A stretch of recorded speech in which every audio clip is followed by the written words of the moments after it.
Corner Pharmacy, Plantation Smokehouse, and online at coveside.aitix.com.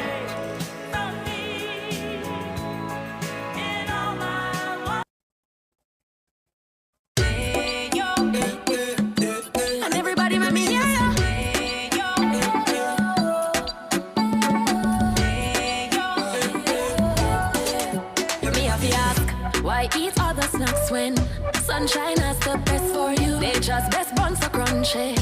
The flavor that sings to you. Salted banana and plantain.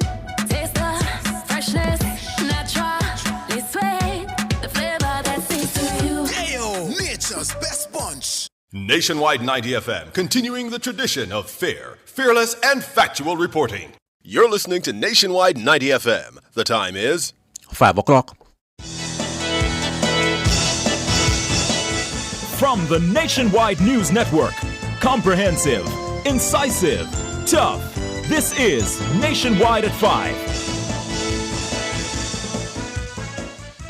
Good afternoon, I'm Andrew Cannon. Coming up in the news for this Saturday, March 8, 2025, Assistant Commissioner of Police and Head of the Area 4 Police Division, Michael Phipps, says the police have made a significant breakthrough in the murder case of former digital employee Kevin Walker. Telecommunications Minister Darrell Vass says there is little urge from telecoms providers to provide 5G technology in Jamaica at this time. Prime Minister Dr. Andrew Holness says the government is exploring how it can increase the project capacity of housing developers. On the international scene, Russian strikes kill at least 25, Ukraine says, while in sport, Liverpool beat Southampton 3-1 in the English Premier League. The details after this.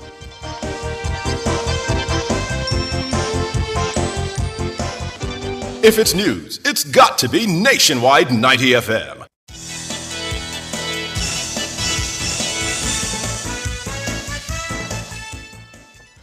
A significant breakthrough. That's how Assistant Commissioner of Police and Head of the Area 4 Police Division, Michael Phipps, has described the latest development in the murder case of Kevin Walker, a former digital employee who was reported missing on February 1 this year. According to ACP Phipps, 3 persons have been arrested and charged with murder and other related offences. They are Anita Vanzi, Shade Bennett, and Johanna Williams, also known as Bird. They are all of Kingston addresses. ACP Phipps says DNA evidence played a crucial role in the investigation process. After weeks of meticulous investigations, our team of investigators, supported by our partners and other significant stakeholders, utilized advanced technologies and other forensics, including DNA forensics, to re-examine evidence and identify new leads in the murder of the late Kevin Walker, a former Digicel employee who was reported missing on the 1st of February this year. This breakthrough has resulted in the identification of some key suspects, of which so far 3 persons have been arrested and charged with murder and other related offenses. Other persons are in custody. The other suspects that are being sought are Lavar Witter and another man known as Shano. They are being asked to report to the nearest police station. These persons are being asked to report to the Denham Town Police Station by 6 p.m. Monday. The combination of advanced technology and forensic expertise has proven to be a game changer in our efforts to solve this heinous crime.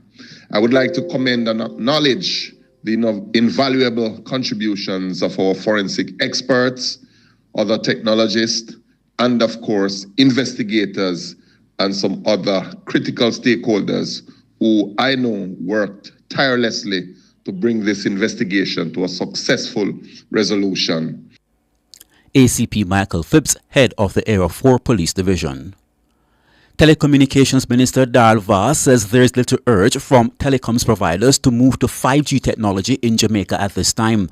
Addressing the Standing Finance Committee of Parliament on Friday, the minister says the government is ready from the position as a regulator.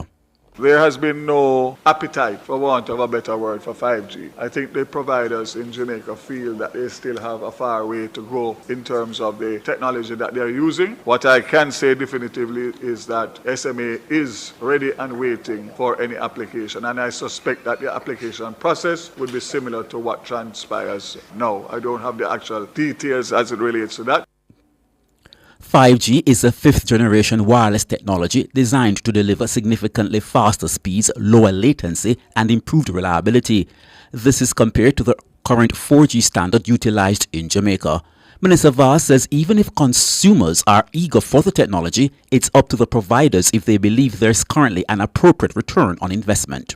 For the consumers to be able to, the consumers may have the appetite, but it's a financial plan that the telecom providers have to decide in terms of whether or not there is return on investment for that, or whether or not they can achieve their objectives with their existing spectrum without spending tens or hundreds of millions of US dollars to upgrade to 5G. So we are ready as a government, we are ready as a regulator, but obviously that decision as to when we will move towards 5G is strictly in the ambit of the telecoms providers and the market. Darl Vaz, Telecommunications Minister. A Deputy Superintendent, DSP, was the Crown's second witness on day 3 of the trial against 3 police personnel charged in connection with the 2014 death of Maria Dean in the Westmoreland Circuit Court on Friday. The DSP sought to clarify the roles and responsibilities of various police ranks when dealing with a prisoner in custody. Dean died after being viciously beaten while in custody at the Barney Street Police Station in St. James in August of 2014. Corporal Elaine Stewart and Constables Juliana Cleven and Marlon Grant are charged with manslaughter, perverting the course of justice, and misconduct in a public office in connection with Dean's death. In his testimony, the DSP revealed that apart from cameras monitoring the cell blocks at the Barney Street Station, other monitoring methods include a police officer writing in a station diary. He says at the time of the incident, he was stationed at Barnett Street as zone commander, but he was unable to provide a general overview of ranks at the station at the time of Dean's beating as he was on 12 days sick leave. The DSP also outlined to the court that a sub-officer on duty is responsible for ensuring that a prisoner is properly committed to custody, while either a sergeant or corporal is to provide supervision for the cell staff. The trial is being presided over by Justice Courtney Day. The cross-examination of the DSP will continue on Monday. Defense attorney Oswest Senior Smith says the acquittal of dancehall artist Movado's son, Dante Brooks, demonstrates the importance of the beyond reasonable doubt standard. The Court of Appeal quashed Mr. Brooks' conviction on Friday because of the trial judge's failure to properly deal with the identification evidence presented at trial. The public is always concerned to know that the justice system works. I think the public would always want to know that someone is convicted on credible, rational, or even empirical evidence to the extent that it is. I think that the public would well be looking askance at a witness who was given 5 statements and in which that witness fundamentally and powerfully contradicts him or herself. I think that where variances, where inconsistencies or discrepancies cannot be reconciled, then our responsible public here in Jamaica would not want to have anyone being convicted on such evidence. As we know, the standard that operates in the criminal court and in criminal jurisprudence is beyond a reasonable doubt. Mr. Brooks and his co-accused Andre Hines were both freed after being in prison since March 2021. They were convicted for the 2018 murder of Lorenzo Thomas. Thomas was shot multiple times in the head. He was chopped all over his body, which was then set on fire. The 3-judge Court of Appeal panel noted that the poor treatment of the identification evidence rendered their convictions unsafe and led to a substantial miscarriage of justice. The law of identification refers to the principles and rules governing how a person's identity is established and proven, particularly in criminal proceedings, and includes methods like eyewitness testimony, fingerprints, and DNA. Mr. Senior Smith says the scientific evidence failed to meet the required threshold. It was interesting what unfolded because this primary witness made claims that some endeavor during the commission of the offense was made to chop off the head of the deceased. But the scientific evidence, as far as I was concerned, and my brother lawyers, my colleague lawyers agreed with me, and our submissions were accordingly in that vein, that the scientific evidence did not support the contention. Also, as Senior Smith, defense attorney, he was speaking on Nationwide at 5 on Friday. Prime Minister Dr. Andrew Holness says the government is exploring how it can increase the project capacity of housing developers. He made the statement at the groundbreaking ceremony for the Mount Nelson housing development in Manchester on Friday. We are studying mechanisms as to how we can support our local developers and contractors to rapidly scale up. The binding constraint there would be to provide the land to be able to take on those large projects, and so that we can rapidly increase the number of houses that we bring to the market to create price equilibrium so that everyone can start to plan and get their houses. The Mount Nelson housing development will consist of 1,758 housing solutions. The first phase is scheduled to be completed in 2026. The Prime Minister says the government aims to increase the construction of large-scale developments, which will significantly increase the housing stock. The next phase of the housing plan is to work with our developers to increase their capacity so that they can take on projects of the scale of 5,000 to 10,000 at a time, instead of these relatively small numbers that they are doing currently. Prime Minister Dr. Andrew Holness.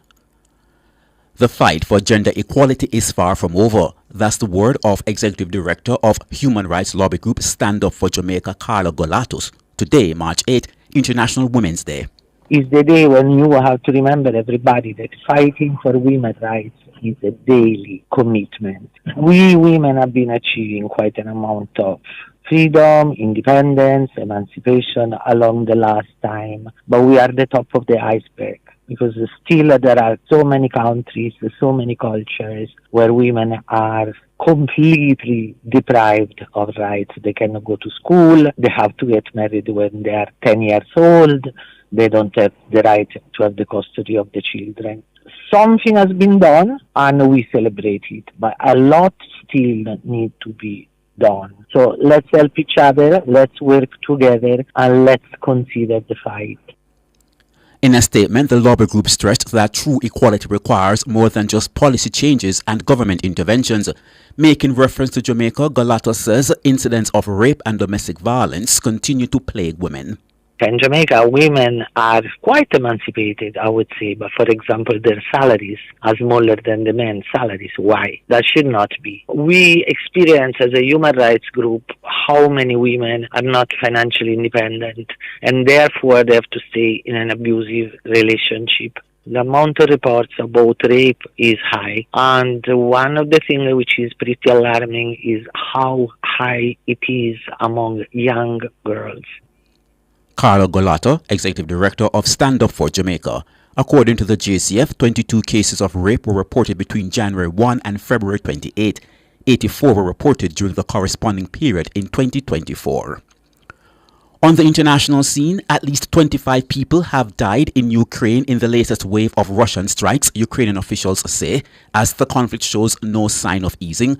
One attack on the Donetsk region killed at least 11 people and wounded 40, including 6 children, local officials said on Saturday.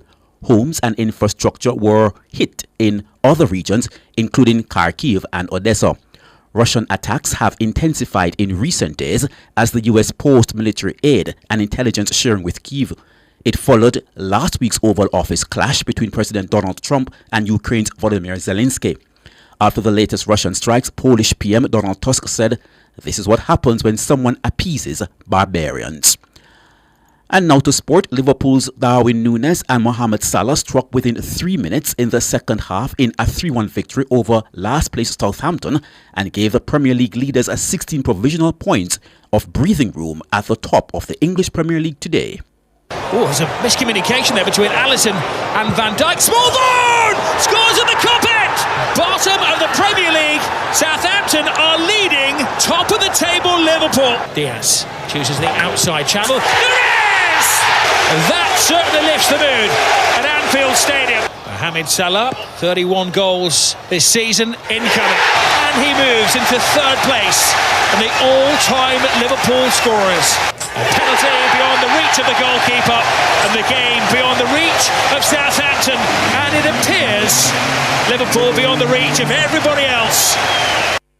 Indeed, in other results, Nottingham Forest clipped Manchester City 1-0, Brighton beat Fulham 2-1, Crystal Palace edged Ipswich 1-0, and Aston Villa, they defeated Brentford by 1-0.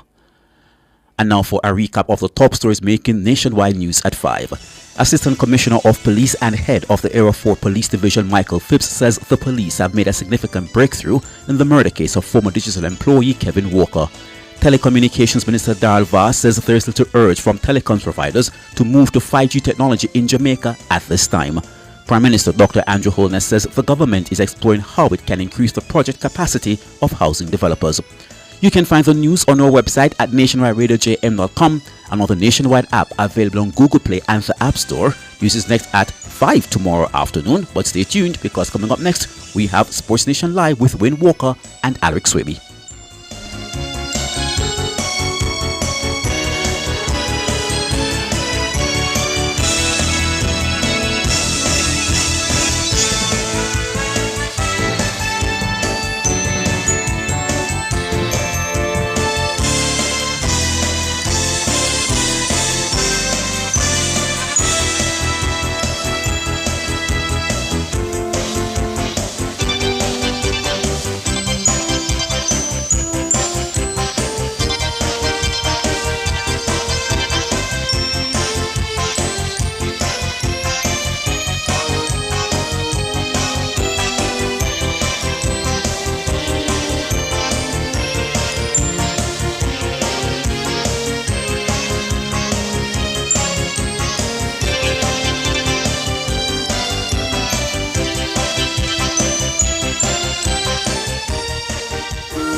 Coveside Concert Series presents Timeless. It happens on March 29 at Plantation Cove, St. Anne, featuring international superstar Dionne Warwick and more stars Myrna Hague, Queen Marcia Griffiths, and Dwayne Stevens. Timeless, March 29. Showtime is 8 p.m. and tickets are now available at Fesco, Fontana Pharmacy, Plantation Smokehouse, and online at coveside.aitix.com.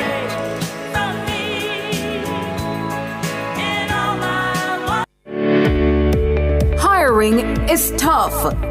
You spend weeks, maybe months searching but still can't find the right fit. And even when you do, onboarding, payroll, and benefits become another headache. Stop wasting time. Let TalentBox Caribbean do the work at a fraction of the cost. From sourcing to interviewing, we do it all. Don't settle for the wrong hire. Schedule your strategy call today. Call 876-960-0066 or visit www.talentboxcaribbean.com. TalentBox Caribbean, connection made easy.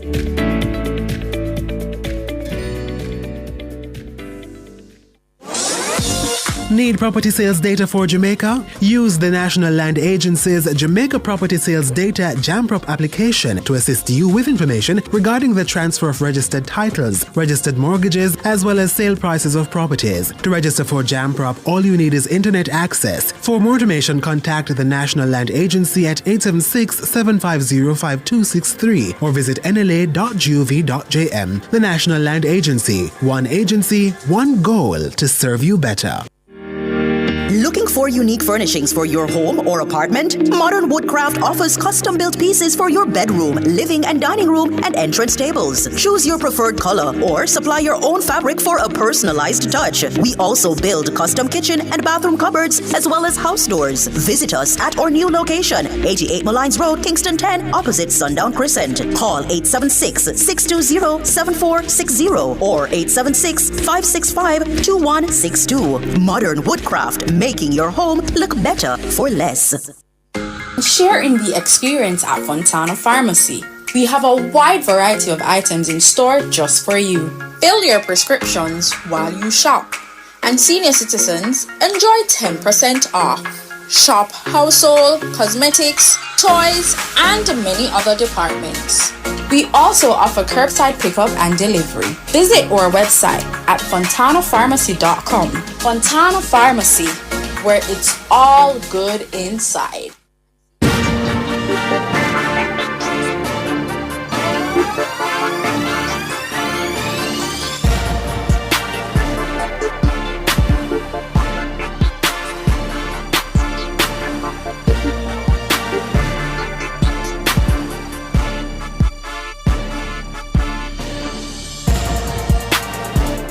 Okay, good afternoon. It's Saturday, March 8, 2025. If you bowl it, we'll hit it for 6. If you pass it, we'll score it. Give us a pull, we'll dive in. And as fast as the starter's gun fires, we're at that finish line. I'm Alex Trabiel. This is Sports Nation Live on Nationwide 90 FM, Nationwide Radio JM.com, and Flow Channel 916. You can also tune in to our program live on our YouTube channel, Nationwide 90 FM. And remember to like, subscribe, and share our content. Coming up, we have another packed and exciting show lineup for you. We'll be talking track and field, swimming, and much more. But first, an athletics lesson from 1 Corinthians 9, verse 24. 1 Corinthians 9, verse 24. Do you not know that in a race all the runners run, but only one gets the prize? Run in such a way as to get the prize.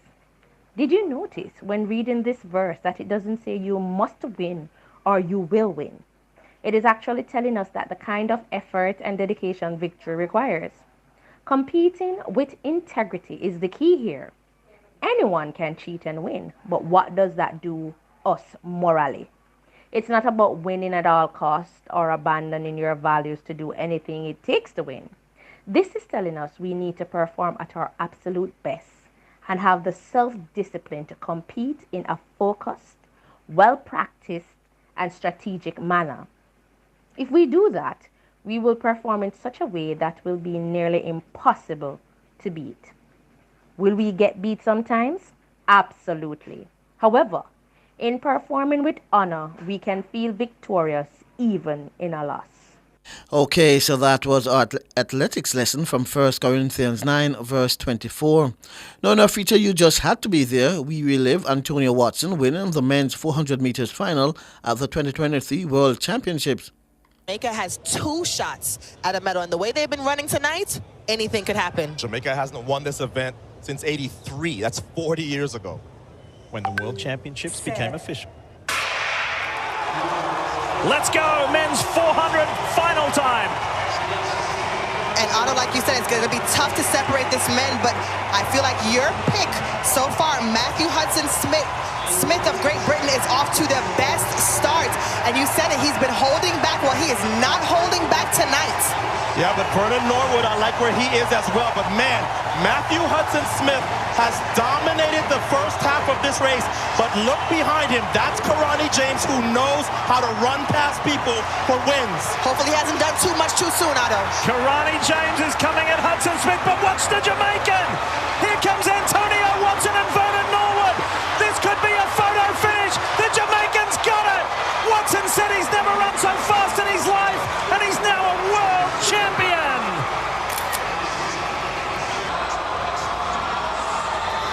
Unbelievable. Listen, Jamaica is used to celebrating champions in the sprints. They didn't have one in the women's 100 this year, not in the men's 200. So guess what? Antonio Watson said, you're celebrating me tonight. I am going to bring home Jamaica's first, was now second sprint medal, back-to-back gold medals for Team Jamaica. And Team USA's Quincy Hall did what he did in the semi to run home as strong as he could to get World Championship bronze. So Hall gets the bronze, Hudson-Smith gets run down for second. And Norwood just off the podium, 0.02 of a second left him off the podium. So there's Quincy Hall. He's going to be thrilled. First world's first medal. When Lewis spoke to him after his qualifying, he said, I don't know what to say. We'll just see what happens. Well, what's happened is you've got a bronze medal. You have to go back to Burt Cameron in 1983 to find the last time that Jamaica won this event at Worlds. But Watson has delivered. And here's the other thing. He is the second youngest in the field. Expect Antonio Watson to be a major factor in this event for the foreseeable future. What a night here at the National Athletics Center. Okay, so that was our feature. You just had to be there, where we relived Antonio Watson winning the men's 400 meters final of the 2023 World Championships. With that, we take a break and we come back with more here on Sports Nation Live.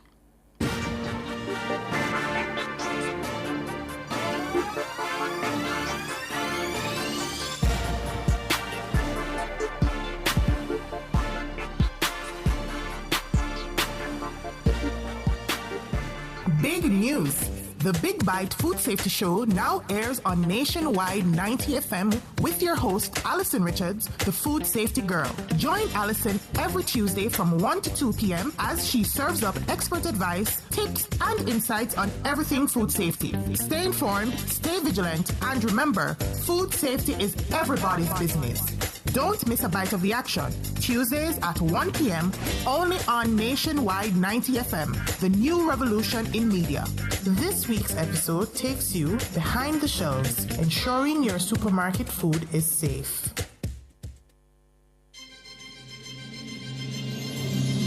Nationwide 90 FM, the station for the very latest in news and current affairs, will broadcast live the opening budget presentation by the Minister of Finance and the Public Service, the Honourable Favour Williams. On Tuesday, March 11, the Honourable Favour Williams will put forward the government's plans to finance the budget for 2025 to 2026. That's a live broadcast of Finance Minister the Honourable Favour Williams' opening budget presentation, Tuesday, March 11 from 3 p.m. to 5:30 p.m. on Nationwide 90 FM, the new revolution in media. Due to this live broadcast, the E-Zone will not be aired on Tuesday, March 11.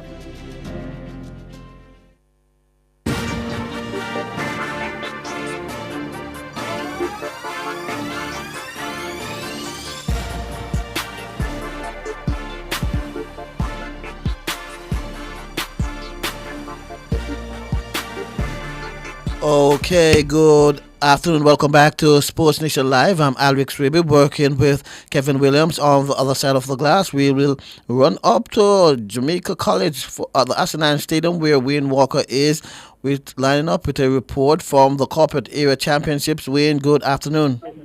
Good afternoon to you, Alrix. Well, you've joined me here at Jamaica College, where the Corporate Area 2-Day Track and Field Championship has pretty much come to an end, with the 4x400 meters open for boys and girls. Woolmer's winning the girls section and Jamaica College winning the boys section. But the overall champions again for another year, Excelsior and Kingston College, KC winning the boys title and Excelsior winning the girls title for another year. So they've made successful defenses of their respective titles. It's sort of chaotic at the minute, getting someone to talk to, because presentations have been taking place. The coaches are moving around the stadium to get their charges together. Even the meet organizer, Ricky Martin, who I told I want to have a chat with in a short time, he's very, very busy at the moment, as you would appreciate. So no one in sight to have a chat with right now. I'm talking about the winners of the boys and winners of the girls' respective titles. So what we will do in the interim is to give you some results from some of the key events on the day. And there have been 3 to 4 new meet records.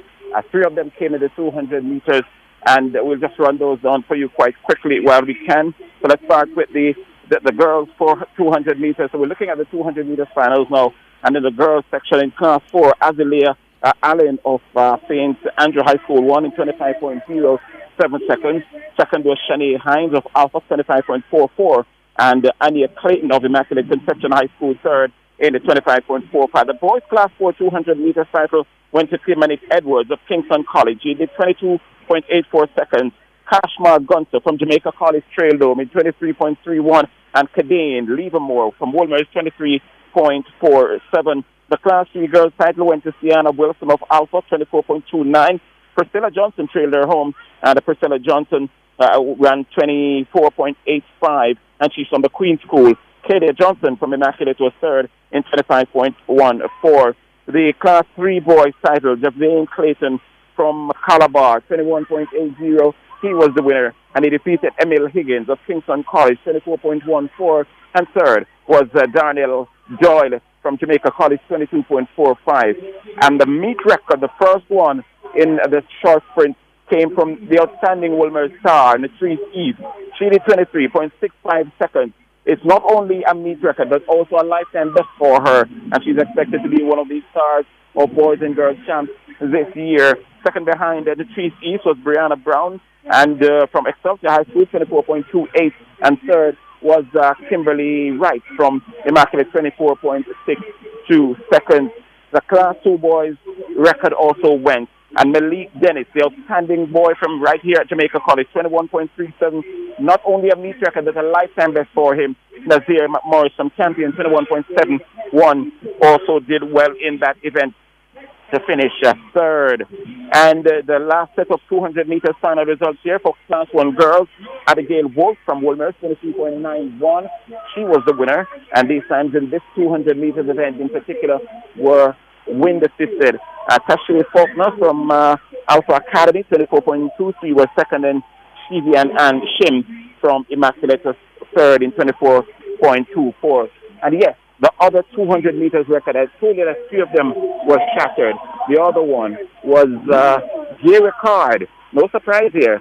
Gary was in Europe last year with the MVP Track and Field Club while they did their annual European tour ahead of the Global Championship, the World Championship, or the Olympic last year. It was the Olympic Games. So Gary Card really got some good experiences from the other senior athletes we ran with. And he's been doing very well this season. He's done well in the 60 meters as well, and he's done well in the 100-meter events that he has taken part in so far this year. So no surprise that he came here to Jamaica College this afternoon and was just simply sizzling. He did 20.52 seconds, a new meet record. Not a personal best for him because he's ran faster, but a new meet record here at the JC. Amari Robinson from JC, 21 seconds on the nose, was third, and second and third was Nathaniel Martin of JC, 21.12. And there's some other results outside of the 200 meters. I just told you that Wolmer's and Jamaica College won the last 2 events on the track, the 4x400 meters. And just look at the 800 meters. Sabrina McDonald, she's from Pekin, and she's touted to be one of the stars going into championships. She did 2 minutes 18.87 seconds, 2 minutes 18.87 seconds. And the boys 800 meters Class 1 title, not a meet record, but a personal best for Brian Kiprop from Kingston College. Of course, he's one of the Kenyans attending Kingston College. His time was 151.90. Not a bad time. In fact, it was quite impressive, that time from Kiprop. The 4x100 meters for Class 1 girls, Excelsior won in a meet record, 46.20. Immaculate was second, and St. Andrews third.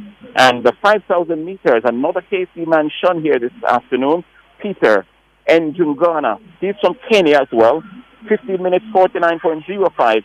And the 4x100 meters for Class 1 boys was won by Excelsior, 40.35. So they took both Class 1 titles, Excelsior 40.35 for the boys and 46.20 for the girls. Alex, if you could just bear with me a bit, I'm trying to find the meet organizer, Ricky Martin. I just saw him now, and if you want to continue to talk while I find him, that would be nice. But let me just listen what about to know the top 5 in each category? Can they give us that? The point standings, they're tabulating at the minute, but we do know that Excelsior and Kingston College have retained their titles, but they are putting together their. Let me tell you. Let me quickly get something in for you.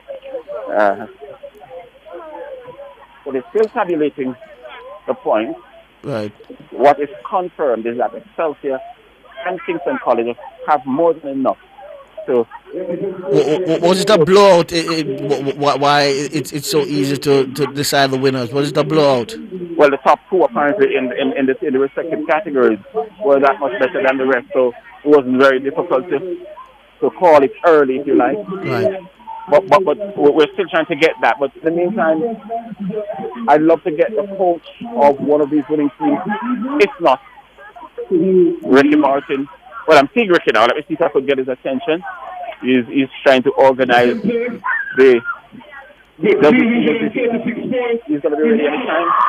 All right. Yeah, so I've got Ricky Martin. Yeah, I've got Ricky Martin. So let me just get a quick word with him. I know he's very, very busy at the moment trying to organize things. Ricky, while you do that, you could still talk to me. You're on Sports Nation Live, another successful staging of the Corporate Area Championship. Ricky, would you say?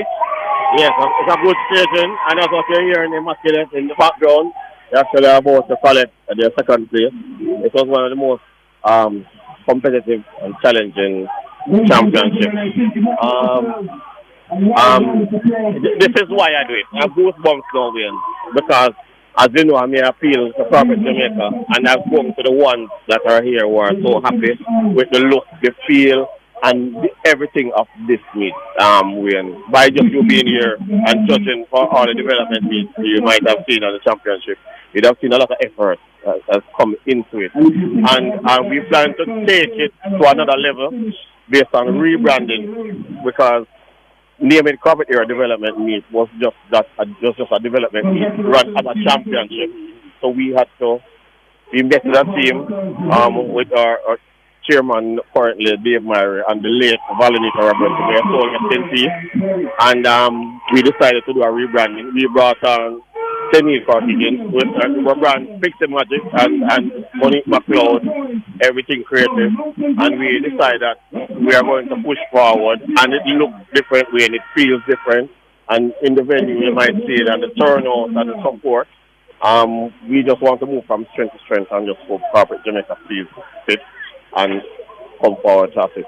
Well, Alric, I just heard that Excelsior scored 351 points to win the girls' title. In a bit, I'll tell you what Kingston College's total was. Well, Ricky, you were talking about the sort of support that this meet should get. It is a fantastic meet. I stepped in here just now, and I could have sworn it was the last day of championship. The enthusiasm by the athletes, the spectators, and even the officials. This is a top meet. It's a pity you guys are struggling with money. When from we started this meet, I remember 2014, I slept in the stadium, tried to brand it. We ran the meet with $0. The reality is what we managed to raise at the time. Alcor Windows came to the table, and BCIC and Atlas and J-Trade then stepped up to make the meet happen. All the officials worked for free, and we just had products at the end. At the time, Tips Water gave us water, and by then my former employers, they actually did the hydration.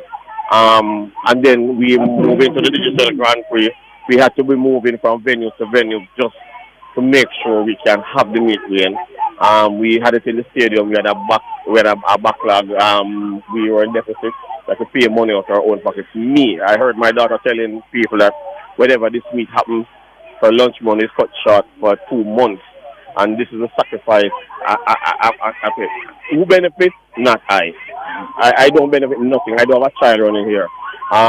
It is the athletes, the schools, the athletes who have got scholarship. And what we're going to this. I remember we kept 2020 before the pandemic. We came back 2021 in social distance time to prove to the world at that time when Corporate Area Development Meet was kept then. It was the only live sport worldwide, and it cost us like a heart, arm, leg, and brain to pull off that meet, where we had to, instead of a 10 by 10 in some places, we had to rent a 10 by 20 because of social distancing, and instead of 10 by 20 in some places, we had to go 20 by 20, and we had to be moving in athletes to compete and move them out back when. So that was a very challenging year. I remember even from 2022, we had day one in Stadium East and day two in the stadium. Yes, I remember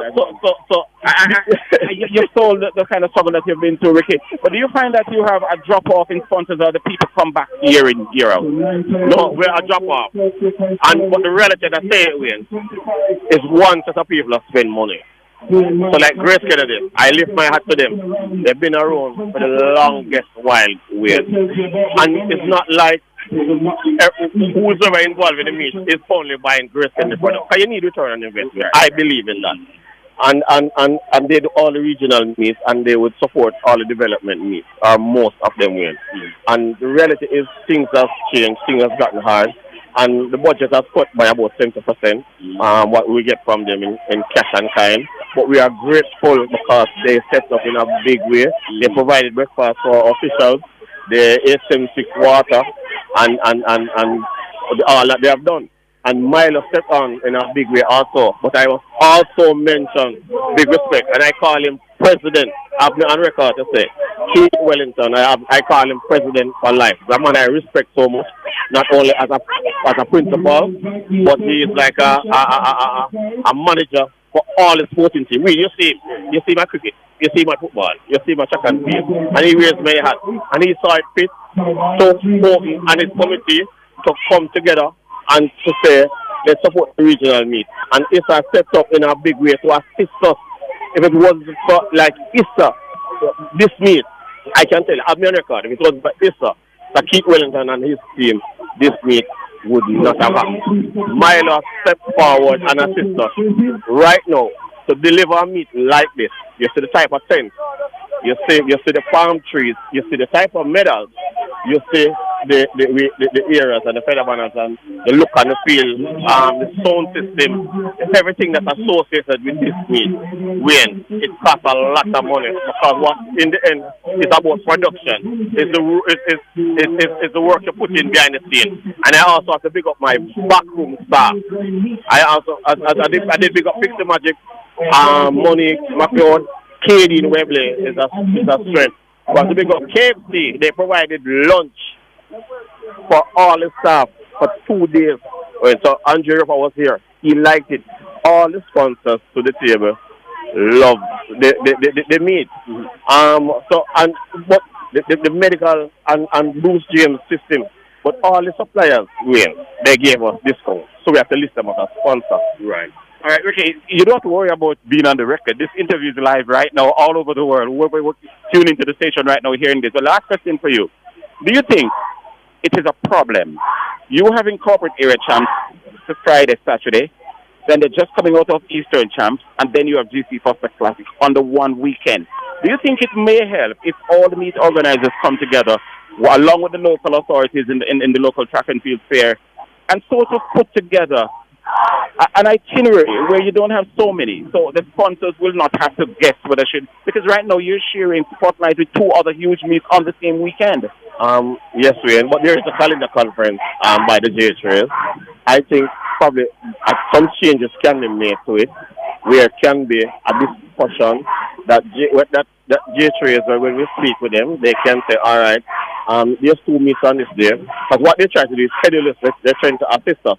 But probably a little fine-tune to say, all right, because I personally, I spoke to Maurice Wilson, but based on what the booking may be, I think next week would have been a very good week, because the 15th is actually the cut-off date for boys and girls champ. Right. But for whatever scheduling is taking place,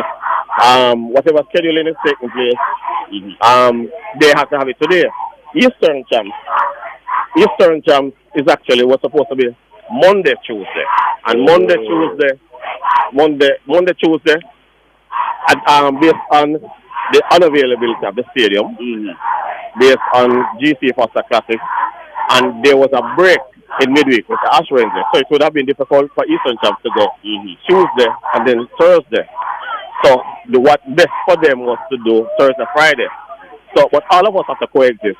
But then if we come together, we can make it work. We can make it. I think so too. And I think it needs the sort of. I think it needs some fine tuning, and it needs to be properly worked out. Because with 4 or 5 meets on the weekend, it can't help for you people who are calling for more sponsorship. What about having one in Western Jamaica and one in Kingston? You could have 2 on the weekend, but at separate ends of the country. Yeah. That probably would help ease the problem that you have. But as I say, and joining me, Daniel Cartagena from Fix the Magic.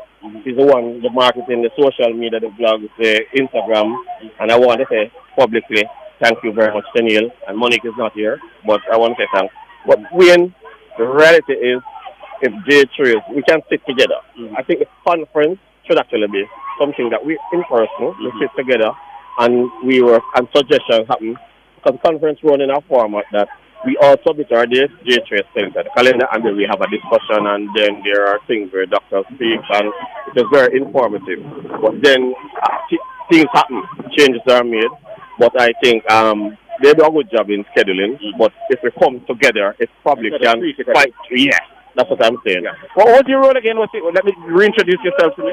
I'm Sunil Court again, CEO of 50 Magic, and our job was to really help with the rebranding of the corporate area development meet to now become the corporate area high school championship.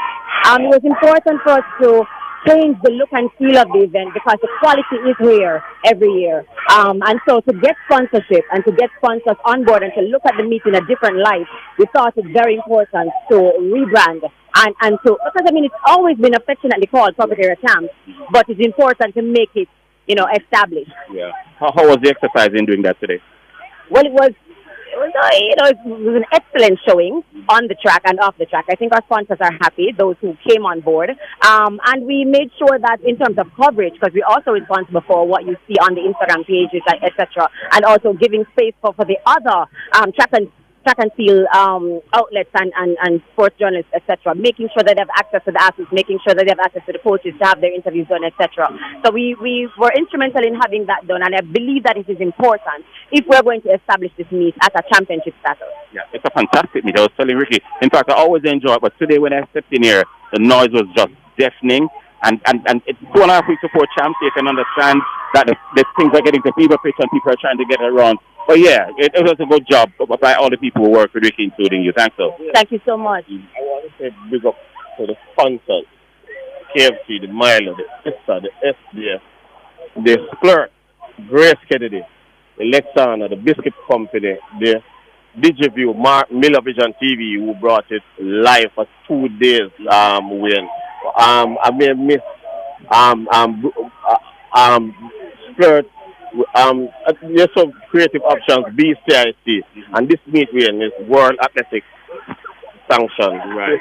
And J-Trace, and my backroom staff wing of Davis Wedderburn, Leslie Hewitt, Trudy, my wife Sophia, my daughter, Nikia, and my partner in business, Dwight Solf, and everybody who have come together to make it possible.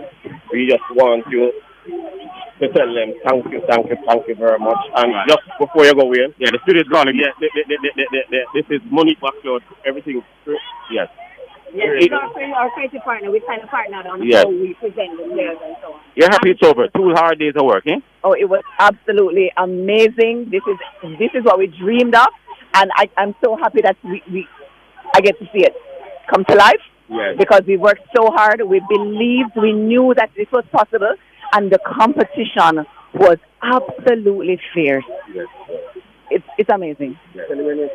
My name is Monique McLeod, and I am the CEO of Everything Creative. Brilliant. I can't wait for next year. In fact, this is a meet that we always look forward to. This Corporate Area Championship is always something that we look forward to. And we're looking forward to it. Given what we've seen here today, we're looking forward. Thanks a lot, ladies. Thanks, Ricky. Yeah, thank you. Well, Alric, there you have it. Ricky Martin there and his team that worked on the corporate area. He would have brought in everybody if I didn't clap this interview down. I realized that. I was wondering. I was looking to see if he was calling the security at one stage. So I had to move. Yeah. I'm here listening, and I'm listening in the background as well. It seems like the schools want to restart the championships. It don't seem like anyone want to leave. Well, the Excelsior team came right behind us when we were doing the interview, and then you were hearing them a big size adequate. So they were here right beside us. Making the noise and celebrating. Kingston College was doing their celebration over on the far side of the field. It's a carnival-like atmosphere here, Alex. It's really beautiful. And of all the meets that I've been to throughout the season, this one has a more electrifying feel to it. I don't know why. It is something about this meet, and that is why it is so frustrating to the organizers like Ricky and the others that they're struggling to find people to sponsor, because it's a property that, if it's properly marketed, you want to be associated with it if you're a corporate entity. But let's see, they're battling, as I say, 3 weeks over this weekend, and sponsors are wondering where to spend the little money that they have, and that could be a problem. I just hope they can come together as meet organizers, and the JFA sits maybe for 2 days or a weekend in a retreat, and everybody put together their dates on the table. And then if they find that there's a clash or logistically there's problem, then they work it out before they go to their sponsor. So they can now tell their sponsor, no, you won't be competing with 2 or 3 meets. You'll only have one in Kingston, if anything, and one in Western Jamaica. I don't know if it can be done, but I think that could ease some of the burden on them. Well, that's the job of a manager, and I guess the J3 they are here to manage everything track and field in Jamaica. So I guess they have to find a way to get it done. They have to, because if they don't, they're going to be having this sort of problems every year, because the dollar is getting smaller and smaller, the sponsors are getting smaller and smaller, and they'll now have to find creative ways of getting enough to run their meet. I mean, they can't get enough because they don't have a great deal, but at least to break even, or if the loss should come, it's, you minimize it as best as possible. But there needs to be, you can't continue doing this and getting the same result, and then you keep doing it and keep doing it. Something has to change, and I think the meeting of the minds is one of the first things that needs to do, and then from there they take it. I guess with the limited sponsorship over time, then the better will stay and those will die a natural death. Unfortunately. Right. Because each of these meets bring their own, there's something about each of them. They have their own little special, side to them, and you want to keep them, because it is why Jamaica does so well at the international level. The week in, week out competition at the NCAA level in the United States, you run week in, week out in different states, and and it helps to build you.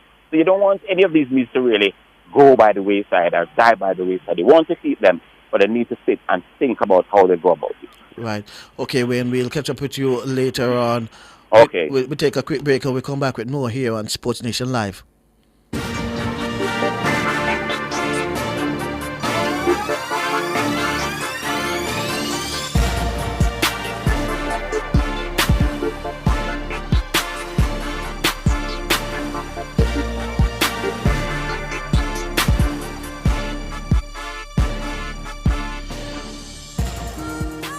Coveside Concert Series presents Timeless. It happens on March 29 at Plantation Cove, St. Anne. Featuring international superstar Dionne Warwick and more stars Myrna Hague, Queen Marcia Griffiths, and Dwayne Stevens. Timeless, March 29. Showtime is 8 p.m. and tickets are now available at Fesco, Fontana Pharmacy, Plantation Smokehouse, and online at coveside.aitix.com.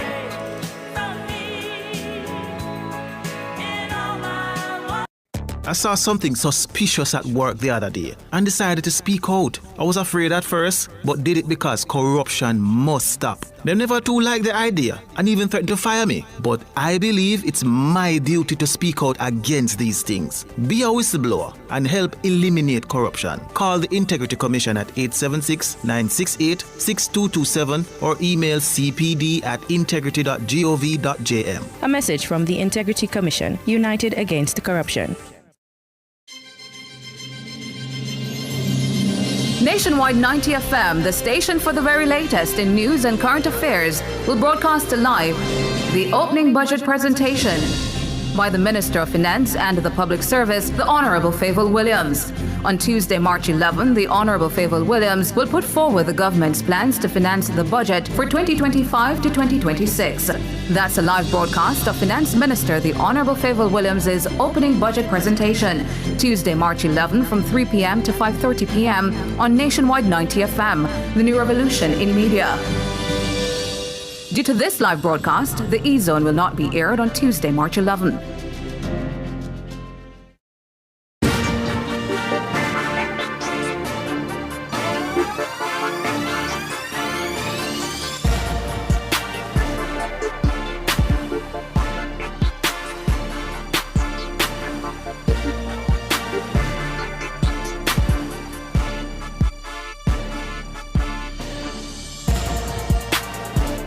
Okay, good afternoon and welcome back to Sports Nation Live. I am Alex Ribby, working with Kevin Williams on the other side of the glass. We'll be talking some squash now as Cayman Islands' Keith Higgins is among 12 coaches participating in the 3-day squash coaching course, which started on Friday at the Legal Knee Club in Kingston, Jamaica. The initiative was organized in order to upscale and increase the number of certified squash coaches in the region. Higgins, who is also a volleyball coach, says he decided to participate in the program because he needed to get information as to how to properly coach the sport. The fundamentals of squash, I've never learned them properly in terms of all the different techniques that is expected for players to use. I expect that this course will give me that. It will also give me the keys to success. What is it that will make good squash players? I expect that when I go back, I'll be able to coach youngsters and give them all the skills that they need, including the fundamentals. He says they learned something new from day one. The instructor gave us a little clue in. He says the old school of where you used to use exercise as punishment. So you would do something wrong in a sport and the trainer would say, hey, why don't you do 2 laps or 10 push-ups? And he says, don't use exercise as punishment, because exercise is supposed to be good. And if you use exercise as punishment, that's not a good thing to do. And that's an eye-opener for a lot of coaches. So already we're starting to learn that there's different ways of coaching. So I think this is going to be very good. Keith Higgins there, and we have online joining us President of the Jamaica Squash Association, Karen Anderson, and the coaching coach, I would call him, Colin White. Lady and gentlemen, good afternoon and welcome to the show. Thank you. How are you? I'm good. And yourself? Good. Okay. Good afternoon. Blessings. Okay, let me start with you, Karen. This 3-day coaching course, tell me what prompted it and what has been the reception from local coaches as well as the coaches that would have come in from the Caribbean. So one of the reasons why we had to have this coaching course, which is sponsored by the Federation of Pan American Squash, is because we found that we were lacking in some areas in having a number of coaches to grow our grassroots program. And we feel that, at the grassroots level, a level 1 coach is able to help and assist and grow, a program and start up a program of that level and really help the sport grow and develop across the nation. And so we decided, we worked with the Federation of Pan American Squash to bring the coaching course here, the World Squash Federation Level 1 coaching course here. And it's been very well received. We have 7 Jamaicans who have taken on the course and 3 international persons. And it's been very well received. Right, and these international coaches are from the Bahamas, St. Vincent and the Grenadines and the Cayman Islands, as you heard earlier. Right. Tell me, 3 days of coaching, I guess you plan it that way so that there won't be an information overload. Well, that is how the program is set out by the World Squash Federation. The level 1 program is over 3 or 4 days, depending on the level of the persons who already are in what signed up for the program. And so, that is their format for doing it. The level 1 is over 3 days. And so we had no say in the level of it. I mean, the length of time. It is just how they have done it over the years and their process for the coaching program. Right. There is, sorry, just not to interrupt, but there is a lot of information that passes, but we try to, let's say, put in place mechanisms that the coaches are able to contact me even after the course is finished, that I try to keep in touch with people as much as possible. We set up some different groups that we will support each other, because the end of the 3-day course is just the end of the course, but the beginning of, I'm hoping, a new way of then to view coaching. So what you're saying, that you'll be giving them information over time, even after the course ends? Yes, most definitely. But that will be done a little bit to the coach themselves, that how much they need. But I will always be there, and I will make myself available. Right. And Coach Wright, I'm glad you chimed in, because I was just about to pull you into the conversation.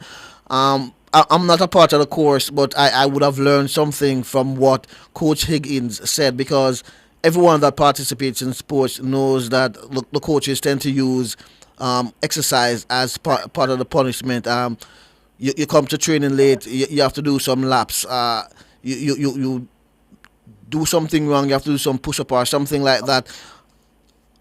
To hear Coach Higgins said what you told him was an eye-opener for me also, because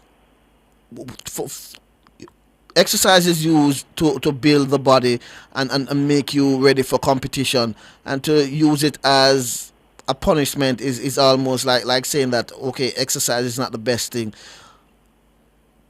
Well, my point of view and what we're trying to get across is maybe for early learners, if someone comes late, sometimes it's trying to find out why they're late, and if you can help them, because sometimes it's not the kid's fault that they're late. It's a lot of times, being a parent myself, it's actually my fault that my son is late for his soccer practice.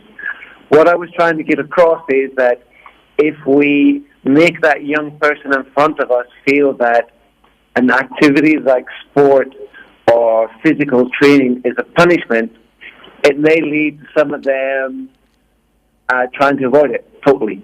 Right. And let's face it, I think if we can see in society at the moment that there's so many other things that kids can do, and they're looking for, at times, instant gratification, that learning the sport is difficult. And we have to find different ways and different encouragements and different styles to keep that child in front of us interested in learning something. Right. And this course is both theory and practical. Explain what goes on in the classroom as to how do you present the practical side of it? So I would say the first day we did a lot of stuff. We moved from the classroom, the meeting room, into the courts, and we tried to paint a picture. And yesterday and the first part of today was starting to give them information and tools that may solve problems that they will face in the days ahead. And now what we're trying to do is to, let's say, hone their skill of delivery and take those new tools that they've learned and be able to use them in a practical setting. And it's that understanding that it's not expecting these coaches to get this information and be a Formula One driver straight away. It's that they take this information and they're safe coaches and they're able to progress forward with help and support from each other on the course and from me. And Coach, tell me, what are some of the misconceptions that the coaches would have come into the course with that you would have to straighten about? Because speaking with Higgins, he said that he would have learned some stuff, but it wasn't professionally, it wasn't organized. He would have picked up stuff on the way as it relates to teaching or coaching squash. So what are some of the misconceptions that the coaches would have come into the program with that you are trying to sort out and debug? Well, one of the big things that I tried to get across and try to make sure that they understand is you don't know what you don't know. So if things haven't been presented to them before, or maybe presented to some of their coaches before, then we don't know what we don't know. So I explained to them that there's new things that came up that I only learned as a coach after being a player and a coach and playing for 30 plus years, that things that had not been presented to me were presented to me at that point, and it was a real eye-opener that I've been playing so long. I wasn't a world-class player, but I wasn't a bad player. But I realized that there were big parts of the game and the understanding of it I was missing. Right. And Carol, let me bring you back in here. At the end of this course, what will the coaches get in terms of a certificate, and where can they use it? Just in the Caribbean, in the region, worldwide? What's in store at the end of this coaching course? So at the end of the course, they'll be able to use their certificate worldwide. It's not limited to just the Caribbean because it is World Squash Federation sanctioned, and so it's a certification that they can use anywhere in the world. And at the end of the course, they'll get their certification. It's an online certificate, and so they will always have that, and they will always have to try and maintain their coaching standards, so that the goal is always to upskill yourself. And so we're hoping that this is not just one step in their journey to better and professionalize themselves as coaches, but also to continue to upgrade. So we're hoping that later in this year, in the third quarter, we're actually trying to arrange a level 2, if not here, then somewhere else in the Caribbean, that we can get these same coaches who were gone through the program at level 1 and hopefully get their level 2s as well. Right, and Coach, let me bring you back in. You're a level 1, 2, and 3 coach. Tell me the coaches that you have in front of, well, not right now, but the coaches that you are instructing. What level are they in terms of experience and knowledge? Is it that you have to start from ground zero, or there is something for you to build on? I have to say that I've been very impressed with the coaches that have been in front of me the last couple of days. They've brought a lot of knowledge and experience from squash and from other sports. And as I told them at the start of the course, is that they're the experts on Caribbean squash and Jamaican squash. I'm here also to learn from them. And it's a collective, say, group of understanding of pulling ideas together and solutions together. And I've got to say the group has been very engaged, very, let's say, well working with each other, supporting each other, which makes my job a lot easier. Right, and speaking of working with each other and helping each other, tell me what are the strengths that you see these coaches coming in with, and what are some of their weaknesses? Well, I would say that the strengths are that they have a real passion for the sport. So there are a lot of people who are sitting in front of me who you can see that they love the sport and they really want to help the sport. They look like and show me that they want to work with kids and want to help kids. Their weaknesses? Well, I can't say that for running a level 1 course, I'm sitting here and I'm not seeing too many weaknesses that I would pinpoint. Right. And Karen, tell me, 10 coaches participating in the course now. Is it that there was only 10 space available, or 10 choose to accept this coaching course? 10 chose to accept it. We actually had 12 signed up. 2 had gone to drop out, unfortunately, for circumstances beyond their control. So 10 is actually a good number. I'm sure Colin will tell you that 10 is a number, a manageable number to work with.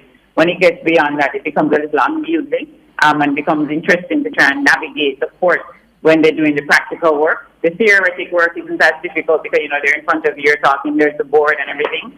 But once you get down to the court scenario for the practical sessions, that can become a little unwieldy if you have a larger number. So I think 10 is a good number. As he said, as Coach Colin said, the group works well together. They have a wealth of experience and knowledge coming into this, which also makes it a lot easier for him, as he said. And I think it's just been a really good group of participants who have a common bond and a common passion, which is to take coaching to the next level and to improve themselves in any way aspect that they can to develop the sport within Jamaica and the wider Caribbean. If I could just add on top of that, it's also good we have 8 male and 2 female, and 2 female are still junior players, and that's a very big credit to them, that to put themselves into a position where they are having to pass information, take information from the other people in the group. So that's a good thing. Of course, we would definitely like to see more female coaches. That would be a really point to do that. We would almost have a point where we'd have an equal number of men to male to female.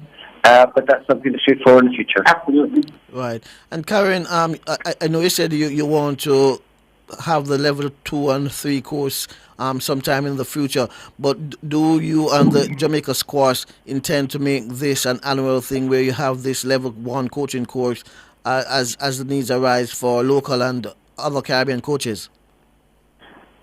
I think the goal is obviously to try and make it annually, especially if we can grow the game and we see that we need the need to have these coaches coming in. I think then we will assess it and determine if we need to have it annually. I think it's probably in reality, every 2 years is probably the best bet. Even that might be a stretch, but definitely we're looking to continue to grow the sport. So the more we grow the sport, the more we get people playing the sport. You know, it's an Olympic sport now, so that's also a big plus for us. And so when we start our major promotions later on this year, then we might see the need to definitely have and bring in more coaches and look to have it more often. Okay, Karen, speaking of moving, growing the sport, tell me to move away from the coaching course a bit. Tell me what's on the horizon for local squash. So we have the Ultimate Junior Championship starting tomorrow and ending on Monday, and then we start with the Senior Championships on Tuesday through Saturday.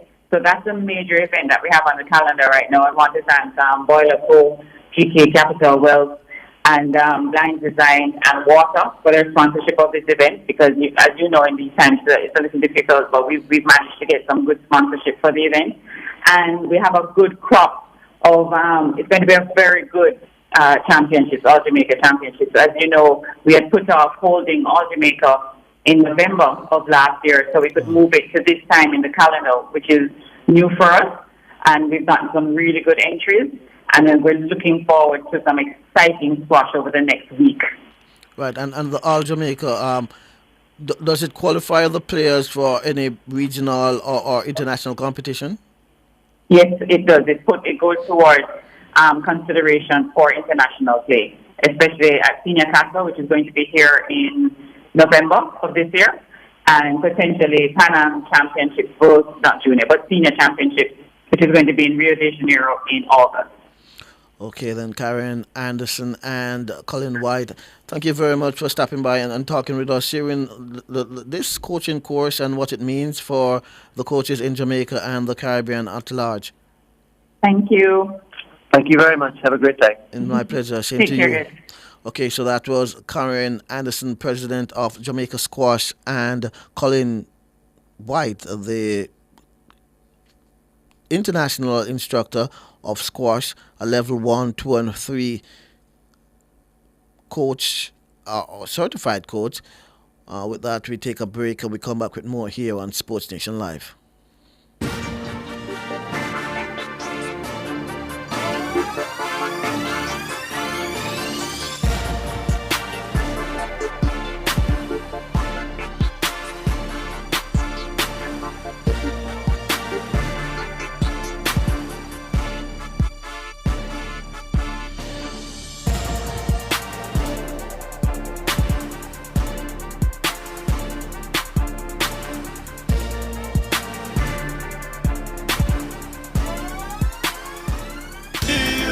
Outperform, outlast, with top performance, Chakama, reliable, full stop, not comma. We have the expertise for drilling and demolition. We have the power tools for plumbers and electricians. Fancy electrodes, 3 parts and 3 repairs. 3 parts, 3 repairs. 2 to 3 years. Hilton, available at Delta Supply, 106 Hagley Park Road. Call us at 876-302-6111-4. Delta Supply, we service what we sell. My Mega With so much to do in one location, make Megamart your one-stop shop. Pick up your groceries and houseware needs, grab a bite and pay some bills, fill your prescriptions and see the beauty products in our pharmacy. All in one amazing location. My Megamart, the best value by far.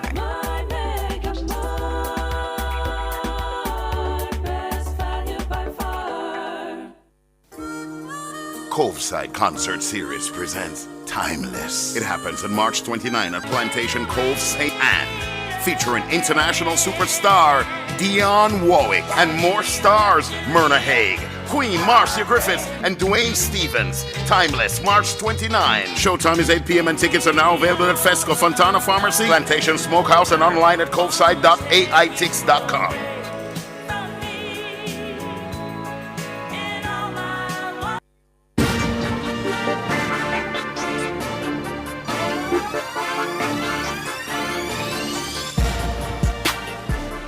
Okay, good evening. Welcome back to Sports Nation Live. I am Alex Weber, working with Kevin Williams on the other side of the glass. We'll be talking some football now as Jamaican Caribbean Cup champions Cavalier were beaten 2-0 by MLS campaigners Inter Miami in Florida on Thursday in the first leg of their CONCACAF Champions Cup round of 16 game. Tadia Allende gave Inter Miami the lead on 61st minute before Uruguayan legend Luis Suarez bagged the second in the 83rd minute. Outswinging ball, penalty spot, and tipped over the bar. Did it stay in play? It's put back in the middle, live at the edge of the 6, and it's put home. And Inter Miami in front. And it's forward from Suarez, and it's pulled back for Suarez, and it falls to Suarez, and Suarez knows exactly what to do with that. Cavalier finally make a mistake, and Inter Miami do double their lead. Inter Miami rested Lionel Messi for the game. The teams will meet in Kingston next Thursday in the second leg at National Stadium starting at 8 p.m. The winners on aggregate over the two legs will advance to the quarterfinals. We are joined online by Technical Director of Cavalier, Rudolph Speed, and also Wayne Walker. Gentlemen, good evening. Good evening. Good evening, Mr. Speed. How are you doing? I'm good, and you? Okay. I'm wonderful. You've got a big game ahead of you on Thursday, but before we even talk about the one to come on Thursday, let's just quickly look back at Thursday, the last Thursday in Florida at the Chase Stadium, where people are congratulating a Cavalier, not on the result because nobody wants to be beaten, but it's just the sort of sheer resilience and willpower and the stick-to-itiveness and the heart not to go down to defeat. They eventually did. But it really was a gutsy performance, and it gives a lot of confidence coming into the second one. But from a technical director standpoint, what was your reflection on the game? Disappointed, because of two reasons. One, this game is a game of small margins, but none of the margins went for us on that particular day. Also, we thought, VAR should just be thrown away by now, because there was at least 3 occasions where we thought the VAR would help on it, and it didn't. Or we'd get the wrong cause. There was an on-ball for a penalty. They didn't see it. There was the second goal. There was an on-ball in the build-up for that game. They didn't call it back. And, of course, the one that they called back for us, I just thought the players, even though both players jumped, the Miami players and our player jumped, if the ball had come back to our player, the player that they said was offside by his shoulder, and he had scored, I would have said, okay, that's fair. But the truth is, none of them could get to the ball. And it took them all of 7 minutes, 8 minutes before they were able to wave. Very unusual circumstances. But from a technical, so those went against us. From a technical point of view, I thought we had a game plan. We stuck to it. It was very effective against Miami, because in the first half, we got at least 3 opportunities that we should have done better with. So, from a technical point of view, I thought we got the tactics right. I thought the execution was good. It was just the finishing touches were half, and that's probably why we don't have a lead now. Yeah, Right, you mentioned, as I said there, Alex, you mentioned twice that you got the tactic. The players were following the tactic. For regular football watchers, they would assume that it's easy to spot the tactic. Let me see if we were right in so doing. The age of the Inter Miami team would have been a factor going in as far as your plans are concerned. To hit them on the break, and with the younger and fresher legs, you would probably have gotten them 1 or 2 times. Was that the plan, to sit behind as long as possible and then make the break because of the older players on the Miami team? No, not really. Well, that is a part of the factor, but it's not so cut and dry. We didn't sit deep. We were in our mid-block most of the time. If we had to retreat, then we had to retreat. But we sat in our mid-block because we figured that they couldn't outrun us. And we thought Messi would play, they couldn't outrun us for the other third. So we sat in our mid-block. And we played in transition all over the park. So it wasn't really like a break or a counter. If we press and we win it, we were in transition. If we sat back and win it, we were in transition. And if we get it by blocking and win it, we were in transition. So that was all over the pitch. It wasn't, like if we're deep, we do that right. Yes, it didn't matter who was playing though. We know we had free-footed players that were faster than even their young players. So that it wasn't just the old players. It was like, okay, we can outrun all of these. Because we did measure their speed and we realized that we could. So it was a little more complex. And then Busquets, okay, He's almost impossible to get the ball off if he have it. And he gave Messi like 3/4 of the goal and assist that Messi score. You would have assist the assist or gave him the goal to score almost 3/4. So we know that you don't make him play. And we had somebody at him all the right throat. Incidentally, young Alan Busquets gave him his jersey after the game because I'm sure Busquets thought it was the jersey he wanted, so he gave him the jersey. So we had a number of different plans because at this level it has to be more detailed. It couldn't be any one plan that we thought worked very well for us. We just didn't capitalize on the goals. Right, and when we spoke last week before the match, you had some concerns that the players may be a bit starstruck. Lionel Messi didn't play in the first leg. However, there was Busquets and Suarez. But Alba run like he was a 25-year-old. I thought he was 35. Alba run the whole. Right. I was surprised myself, Mr. C, that's how he was moving on the field. Right, but we didn't see that starstruck from your players. Your players play them man to man like I am equally a footballer just like you, and they stand up and made themselves and the country and the club proud. It seems that the tactics that you employed work in this situation. No. So of course they are stars, and the player would have seen them over the years playing for Barcelona and doing extraordinary things. But as I said, football at the international is much more complex. What I had to do was normalize them. So like with a Busquets, just to give you one, I would say, okay, you know you can't get the ball off and it's so good, but guess what, don't make him get it. And when we have it, just run and let him because as an athlete he's so poor. So there's a lot of planning in getting the players to think like that. It's not just like you come with that. Because people saying get a psychiatrist for a reason. That's not how it goes. There's a lot of other things when it comes to international football that we have to understand how to make players work hard. And I couldn't just, a psychologist might say, oh, he's so great, but you have to dig in and fight. No, that's not how it goes. You have to tell them where their strengths are, tell them where their weaknesses are, make them come to the realization and say, oh, I can do this and want to do this. So some of those techniques we employed, so that's why the players. So I could tell them, oh, that's it, I can't run left here, you're going to kill him. And just if he's tired, if you are tired, just imagine how tired he is. Right. So there's a whole heap of different methods and techniques to use to get the players to play like that, not, and don't feel like they're starstruck. Your forwards' names were on the lips of the commentators for most of the game. Tell me what were some of the reaction from fans and others after the game when talking about these two forwards? Look, it's the best kept secret. My front four is the best front four in the Premier League. Remember that front four is two from Suriname, two from Jamaica. They are technically sound. Stein is one of the poachers of supreme poachers. Just give him a whiff and he'll be in. As you know, Atkinson can pull out anything out of the bag. He can hurt you both ways. This guy is so technical, and Jalmar a lightning fast and a deadly finisher. So we know we had that difference up there in every department. None of them is alike, and that's what makes them so dangerous. So yeah, I'm sure people will see what they can do because they were allowed the freedom to express themselves once we were in transition. So I wasn't surprised that people would start to see the quality. Like you said earlier, you were a bit disappointed with the fact that we, as I'm a part of Cavalier. Well, no. It's Jamaica. We were different in Jamaica, right? Cavalier would have gotten some clean chances and didn't convert.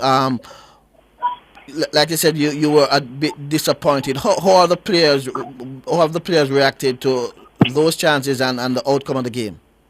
Oh, they know they should have done better. Jalmar should have had a brace. So they know that they should have done better. But Cavalier is one of those teams that's not going to make them feel bad. That's going to make them feel more determined. That's how we are as a team. And I think come Thursday they'll want to atone. Right. All right, Mr. Freed, what I'm interested in finding out, you went into the game with a game plan. You sent your players out at minute 1. When they came back at halftime, what were they telling you about their own findings after 45 minutes. So they were feeling no at ease because they're on there for 45 minutes. You concede, yes, could have scored. I mean, in fact, they hit the back of the net before halftime and the goal wasn't allowed. But when they came back, vis-a-vis what you told them when they were going out to start the game, what kind of sort of report they were giving you back when they came back in at halftime? No, let me tell you what really happened. They were so disappointed and for the call. What happened was that they were out of it for a while because that was, it's for a while. And I think that is why they started so slow in the second half. That we did start slow. We'll pick it up later, and probably should have gotten an opportunity. There was actually one on the ball that we should have gotten in the box. Just the guy literally catch the ball with his hand. But we didn't get it. So again, I think looking at all of those calls, nothing going for us. It's disheartening for young players. But in the halftime, I tried to get them to focus. But the truth is, I think it was difficult. I think if we had gone in a 1-0 lead, I think we would have come back with a victory. There was no way I think the team would come up because my players would be up, and then they will be trying to push up on us. And I think that will open them up somewhat for us in transition with our quick players. They actually was the one who also dropped their line of defense. If you notice, they dropped their line because they were so afraid of what was going to happen. That by itself was a victory for us. But unfortunately, we made 2 mistakes, and they scored those 2. Well, I'm here at the National Stadium right now as we speak, Mr. Speed. And so you're going to be here in 6 days' time with your team playing the second leg against Inter Miami. I have seen in my own little, analysis of what happened at the Chase Stadium on Thursday that you probably can get the measure of this team. I really put it this way: I really think Cavalier can overturn. Yes, it's 2-0. You're playing against quality players, but I just think that I've seen enough, and I think you've gotten enough to beat them here at the stadium. You also have to be conscious of the away goals. But what's the plan coming into Thursday? When you got back into the island, a day or so ago, what's the preparation like?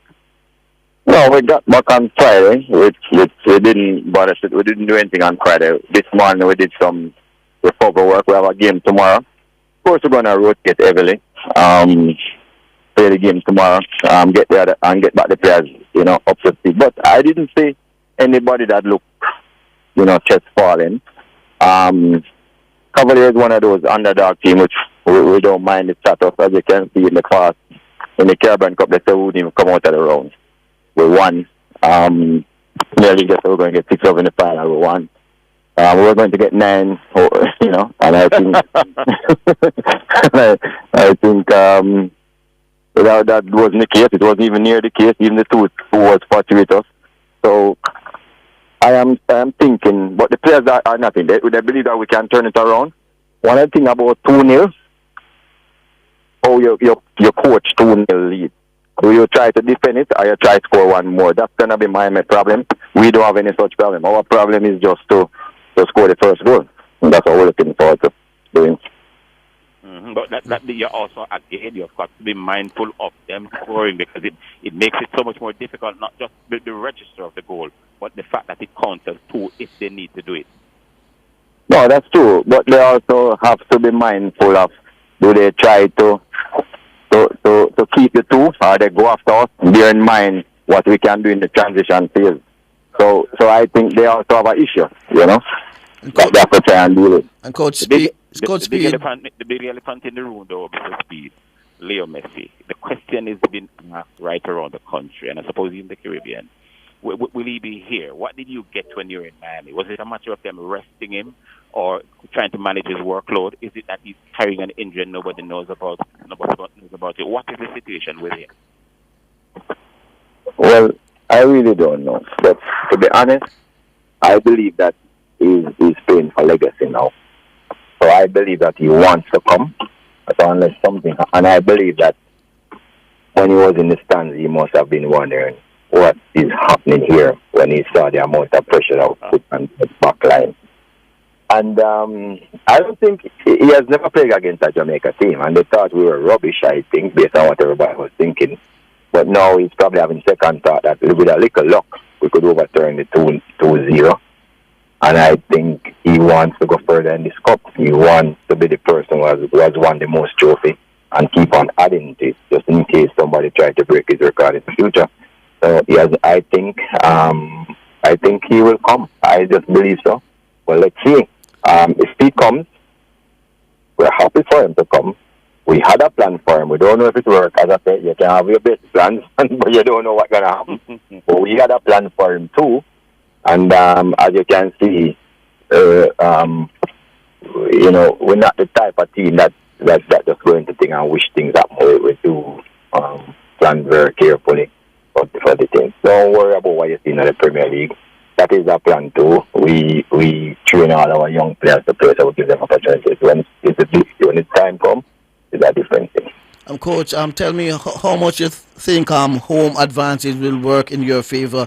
You are used to playing in Jamaica. You're used to playing in front of a Jamaican crowd.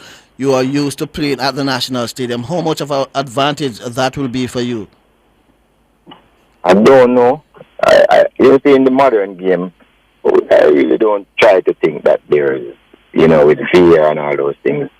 And in the modern game, I think home advantage has diminished a lot. That's what I think. I might be wrong, but that's what I think. The game tomorrow, Rudolph, is it one that you could have done without? And if that is so, did the organizers, like they do elsewhere in the world, like a Barcelona, have a crucial game coming on Wednesday? They've scrapped the game that they have on Saturday in the league to give their club team from that country the best opportunity to advance. Is that situation you're faced with? Could you have done without tomorrow's game? Or if not, did the organizers ask you if you wanted a break from the league to concentrate on Thursday? Look, when we came back from the Caribbean Cup, they punished us. They give us the most punishing schedule we have for success. So, a lot of people talk a lot of crap all the time. It is at JFF, and, I can't, it's because maybe at JFF, let me do this, I'm going to win this. Well, I hope them put that to rest, based on the evidence that is there, that we get no breaks. We just have to deal with whatever we have to deal with. So, I think, though, I always try to be positive. I will play some other players. I may need them to come off the bench. So giving them a warm-up is good. I think that's how I'm looking at it. Okay. About the tickets now, where are we with that? People are still asking. No, there's a lot. I think the grandson has almost been sold out. Bleachers, there's a lot of tickets in Bleachers. I think we'll probably sell 5,000 to 6,000 tickets in Bleachers. But grandson is almost gone. If you go on the site now, you probably could get a few VVIP, but I think essentially it's gone, all of it. Well, I don't know if I'll look up anymore, but if not, is it a game that you could have done without? I want to hear yes or no. Sorry, say that again? You still have to answer the question. The question about tomorrow. Is it a game that you could have done without? Sorry, 1 second. I'm on the road. Sorry, repeat that. The game tomorrow. Is it a game that you could have done without? Would you be happy not having it? No, I try not to look at things like that. I just go with what I have. I'm just going to make the best of it and put some players in there that I might need to come on. Players who haven't been playing, say like Avery or Dunn. I might need them in the end. So it is good for them to get a run out.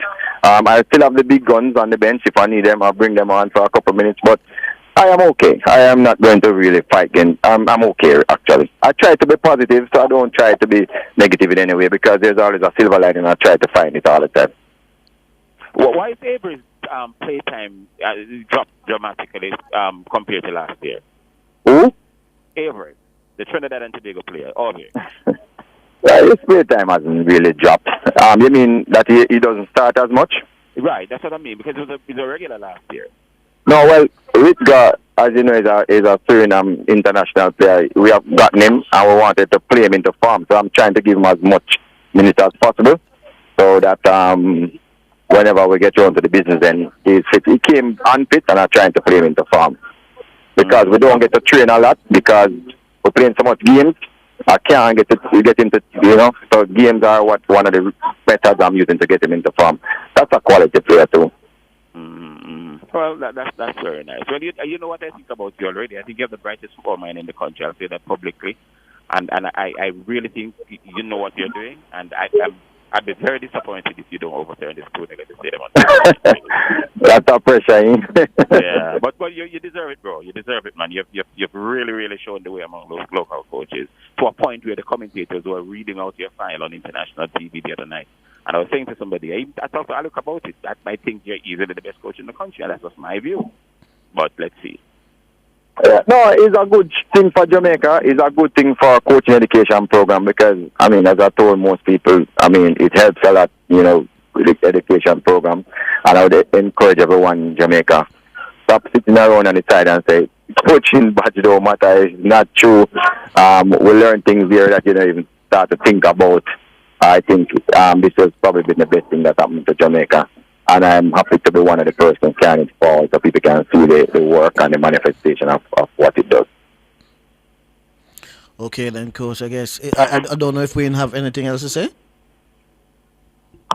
We have anything else to ask? Hello? Okay, it seems like we lost Wayne. But we want to say thanks to you, Coach, for stopping by and sharing with us, and we wish you and Cavalier all the best. And like Wayne says, we are rooting for you to overturn that 2-0 deficit and win and move on to the next round. Okay, so that was Coach Rudolph Speed, Technical Director of Cavalier, and Wayne Walker. We'll take a break and we'll come back with more here on Sports Nation Live.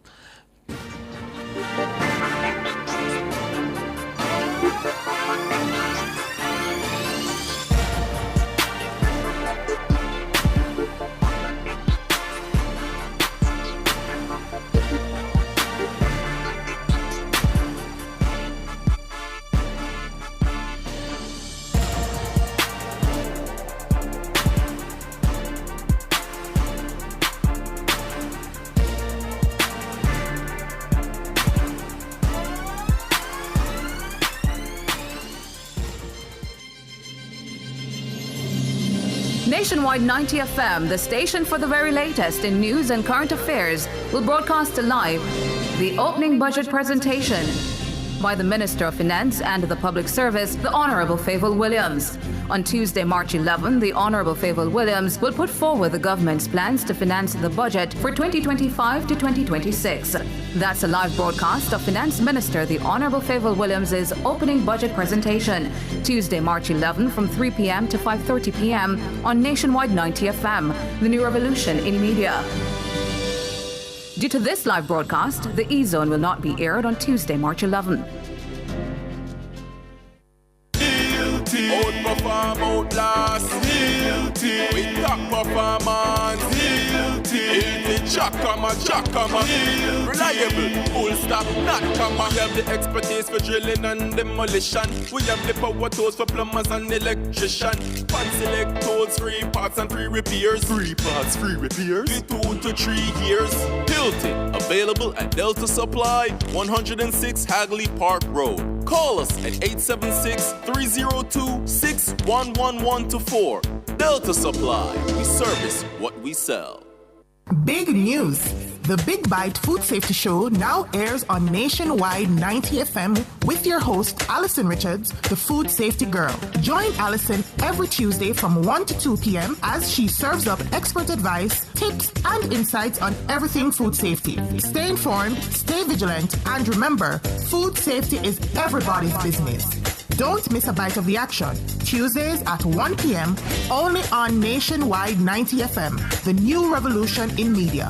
This week's episode takes you behind the shelves, ensuring your supermarket food is safe.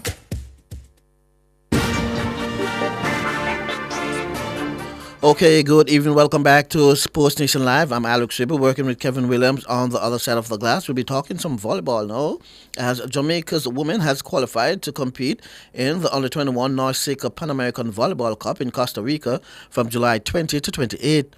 This follows the local governing body's successful staging of the 2024 Kosovo Under-19 Boys and Girls Volleyball Championships at the G.C. Foster College.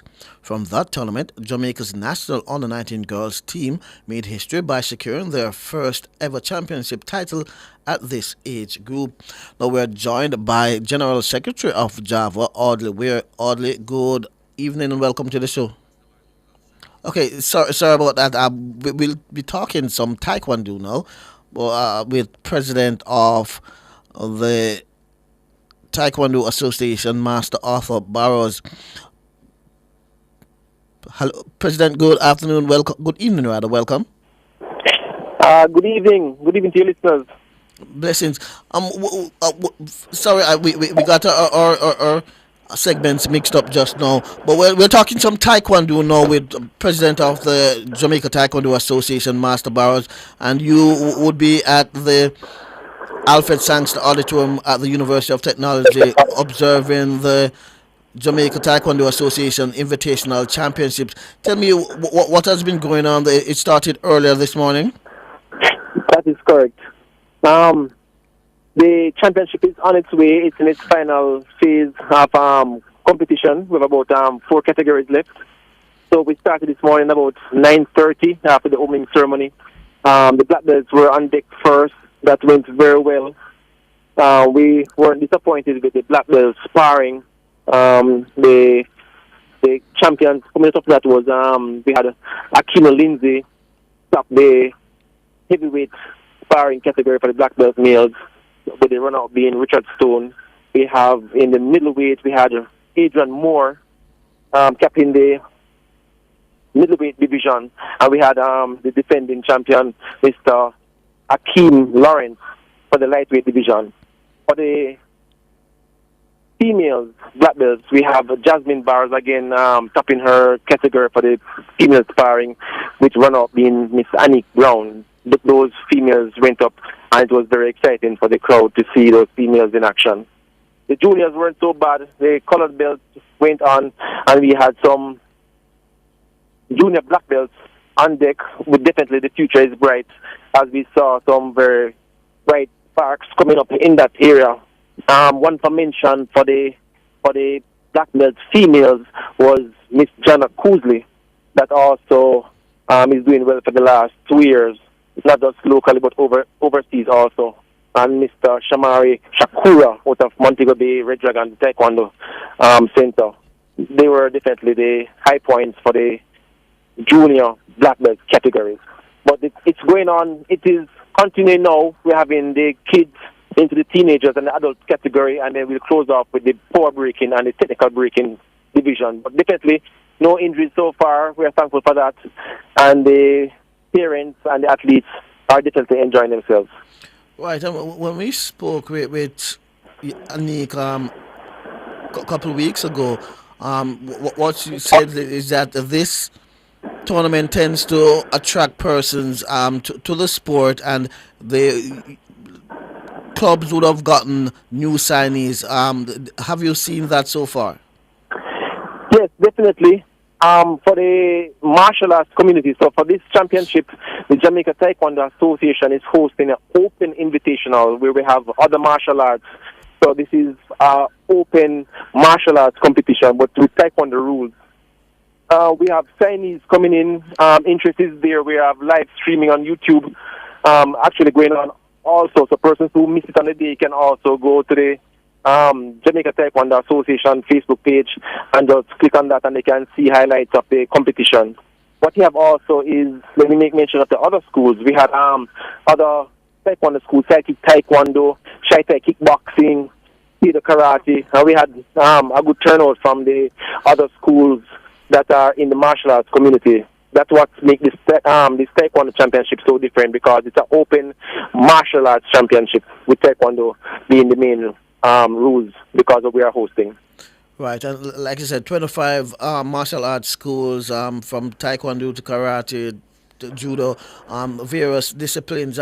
Tell me, was there a strong rivalry going on, friendly rivalry that is, as it opposed to Taekwondo against Karate, with Karate or other disciplines wanting to ensure that they come out on top because this is a Taekwondo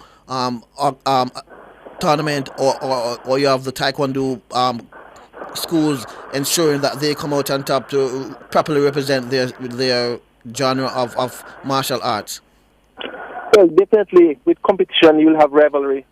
So you have very strong rivalry, and definitely have strong friendly rivalry. What you have here also is we have the National Combined Martial Arts team, which is also in action. Members there are mixed from taekwondo and karate and other martial arts in Jamaica.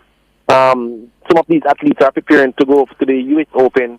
That's a kickboxing championship in Florida, which we go every year. It's staging July 17th this year.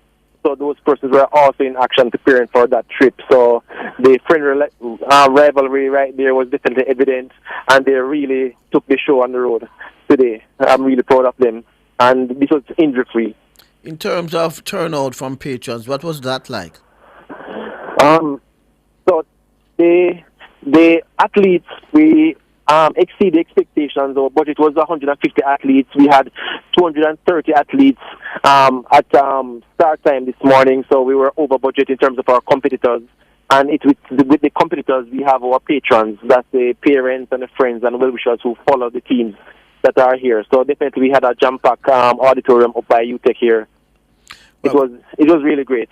When I spoke with Anik and yourself a couple of weeks ago, you both mentioned that there would be a lot of prizes and surprises, especially from some of your sponsors. What was that like, and what were the reception from patrons?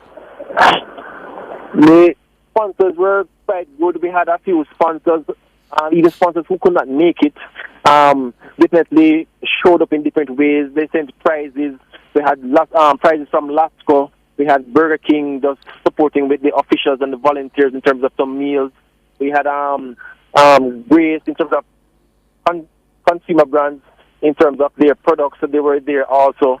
We had Artistry Digital showing their digital artistry with the banners and the flyers and just the branding of Taekwondo in that space.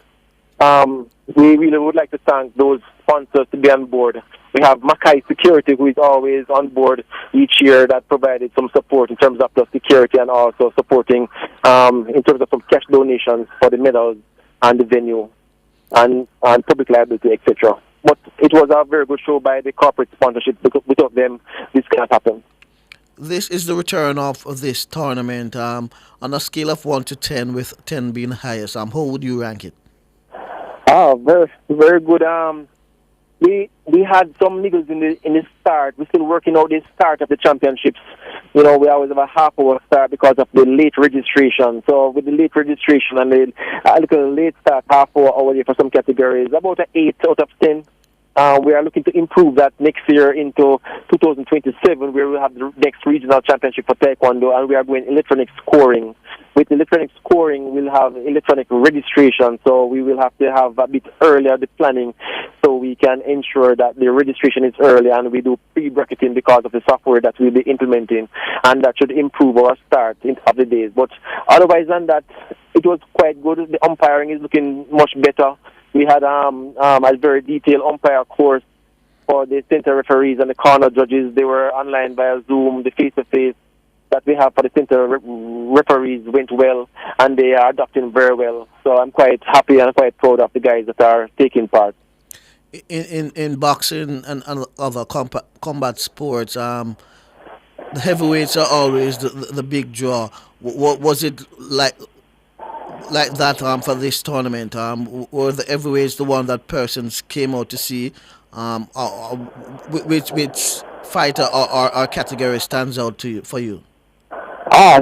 When you watch the sparring, the heavyweights are now the big hitters.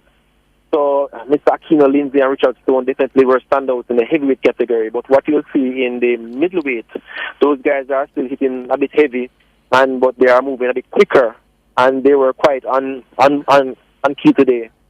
Surprisingly, the lightweight division was the larger of the three divisions for the male black belt sparring, and those guys are very quick, and with their timing, they are quite spicy with their hits also. So the crowd got a very good variety of sparring in terms of the different weight categories. So the champions that stood out, Akeem Lawrence, Adrian Moore, Aquino Lindsay, and the runner-ups, they were just fantastic today. Okay, then, Master Barrows, thanks much for your time. We wish you all the best.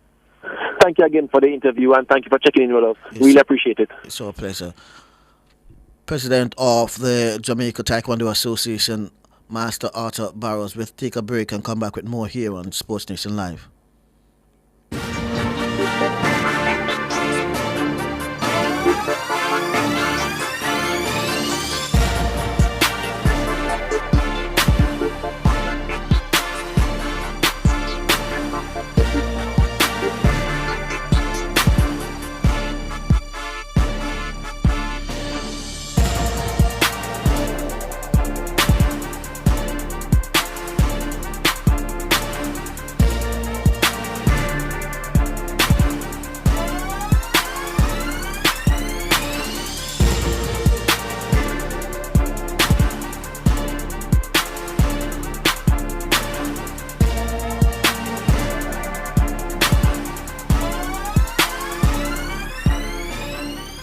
Big news!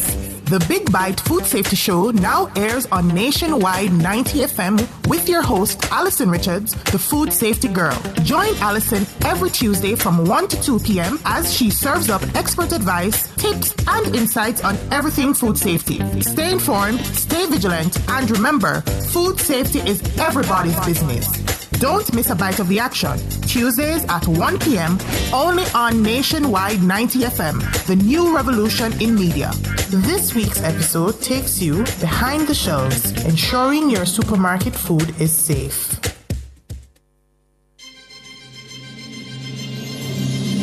Nationwide 90 FM, the station for the very latest in news and current affairs, will broadcast live the opening budget presentation by the Minister of Finance and the Public Service, the Honourable Favour Williams. On Tuesday, March 11, the Honourable Favour Williams will put forward the government's plans to finance the budget for 2025 to 2026. That's a live broadcast of Finance Minister the Honourable Favour Williams' opening budget presentation, Tuesday, March 11 from 3 p.m. to 5:30 p.m. on Nationwide 90 FM, the new revolution in media. Due to this live broadcast, the E-Zone will not be aired on Tuesday, March 11.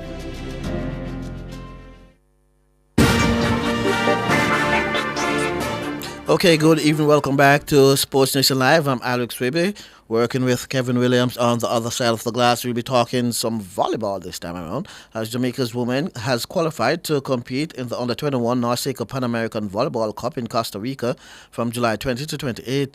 This follows the local governing body's successful staging of the 2024 Kosovo Under-19 Boys and Girls Volleyball Championships at G.C. Foster College. From that tournament, Jamaica's national Under-19 girls team made history by securing their first ever championship title at this stage. Now, to tell us more about this tournament and everything volleyball in Jamaica, we are joined by General Secretary of the local governing body, Audley Weir. Audley, good evening. Welcome to the show. Good evening. Thanks for having me. You must be excited. Jamaica qualifying for the Under-21 NORCECA Pan American Volleyball Cup in Costa Rica next month. Tell me what preparations look like for this female team. All right. So we basically started dialogue with coaches a couple of weeks ago. Since we were getting news that we may have qualified for this championship, so the coaches are getting the players together. To the training and support. We have locally based players and players based abroad. So we're just trying to coordinate that aspect of it, and look forward to putting in a good showing for Jamaica and the women's program. Right. Speaking of the women's program, this is the first time the team will be competing at this level and age group, as well as females at the Under-21 NORCECA Pan American Cup. Tell me, what does it mean for female basketball and volleyball and volleyball on a whole in Jamaica? Well, this success of the Under-19 team, it's coming off of the success of the senior women's program. They actually won their first championship in 2023, and they are the defending champions, and they'll be competing later this year to defend their title. But the success of this program, it basically inspires the next generation of volleyball athletes. We are now going to be hosting the Under-17 championships, and the turnout of athletes wanting to represent Jamaica, playing volleyball, taking up the sport a little bit more based on the successes of these teams. So, I think the country, our younger athletes are inspired to look into volleyball as an alternative sport to the popular sports, So that's what I'm seeing happening right now. Right, and tell me, like you went there, I wasn't ready to go to the Under-17, but this Under-17 Kosovo tournament for boys and girls is the inaugural. This is the first staging. Tell me, what was the process in terms of bidding for this tournament, and why was Jamaica successful? All right. So at the Kosovo level, the governing body would have, put forward to the national federations, countries who are interested in hosting certain championships.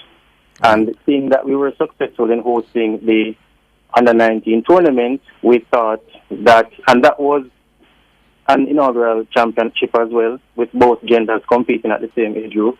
So we're trying to, replicate that at the Under-17 level to give our players the opportunity to compete at the regional level, because it's the first time. So we went through that process. We were successful with the Under-17 hosting of the Under-17. So that's basically what would have happened. Okay. Concerning the selection, right? Right. And tell me, when is this Under-17 tournament? It's scheduled for July as well. Okay. I don't have the dates in front of me. A lot of information happening at one point, but it should be in July to August. I think it's July 28 to August 4. Right. Don't quote me on that, but I'll get you that information. Right, no problem. And tell me, what's the process? What process you will use to select these two teams? All right. So we actually did a national tryout the other day at the National Arena, where athletes from different high schools came out and tried out for the national team. We should be having 2 additional tryouts. One this Sunday at the National Arena, and the other would be the next week Sunday, to a venue to be confirmed. But we're still looking at athletes to make the core of the Under-17 team at this point. But we're looking at athletes that are currently participating in the high school program. Right. And with Jamaica being looked at so favorably in terms of hosting tournament, is it that the regional and world governing body wants to make Jamaica the hub of volleyball for the Caribbean and this region? Well, based on what I'm observing, I'm not saying they are necessarily seeking to have us be the hub, but us at the association level, we are trying to lead out in the region at the Kasova level, so that, we are an example to other national federations. We have decent relationships with our, government and the Olympic Association. So we're trying to build on these relationships to, continue to grow the sport in Jamaica and to be an example to the region as well. Well, and your association is responsible for beach volleyball as well? Yes, we in addition to all that we are doing in indoor, we also have the beach volleyball team that is actually preparing for world championships at different age groups. The North Baker Tour of the senior and under-23. So it's a lot of volleyball activities that's happening. So, yeah. And these tours for beach volleyball, any other tournaments in Jamaica? Not at this time. Nothing is scheduled at this time. However, notwithstanding, there's actually a Kasova tournament that is scheduled to be held in Jamaica. Those details will come about, but there's a Kasova tournament scheduled to be hosted in Jamaica under-19. And also we're trying to, re-energize our local beach volleyball tournament. There was a Shockwave beach tournament in Negril the other day. We're trying to get our beach volleyball promoters active so that we can have our national team players getting as much games in as they, move forward to competing in international competition, and also trying to qualify for the 2028 Beach Volleyball Olympics. Right. Okay, then to host any tournament, this Kasova Under-19, Under-17 Boys and Girls Volleyball Championship that's coming up, as well as to get the team over to Costa Rica, the Under-21 team over to Costa Rica. It's got to take a pretty penny. In terms of sponsorship, what's the marketing and sponsorship plan? What would you want to say to sponsors who may be listening to encourage them to come on board? Well, so you did in fact say something that is a challenge of the association, where you said it will cost a pretty penny. For us to go to the Under-21 Pan American Cup, we are getting support from our governing body, North Baker, where they will be providing us with the airline tickets So for 15 members of delegation, so that would have taken a huge financial burden off of the association in terms of sending the team to Costa Rica to participate in that championship. Right. And also, we would like the support of, a little bit more support from the government, and corporate Jamaica. We, in volleyball, have been doing, great things. We try as best as possible to put the word out there. And I think, a little more support can be had on the volleyball end, especially with our women, especially that it's actually, International Women's Day. I have to highlight, Right. those teams that have participated and, raised the bar for Jamaica volleyball, not only in Jamaica but also the world, Right. So, yeah.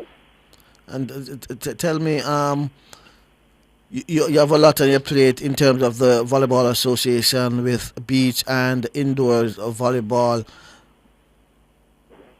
I've been hearing a lot of news coming out as it relates to beach volleyball. Is it that since COVID this is still on the rise, or it's just you're just flying under the radar? All right, so we're actually flying under the radar. We did, in fact, the other day host a youth development clinic.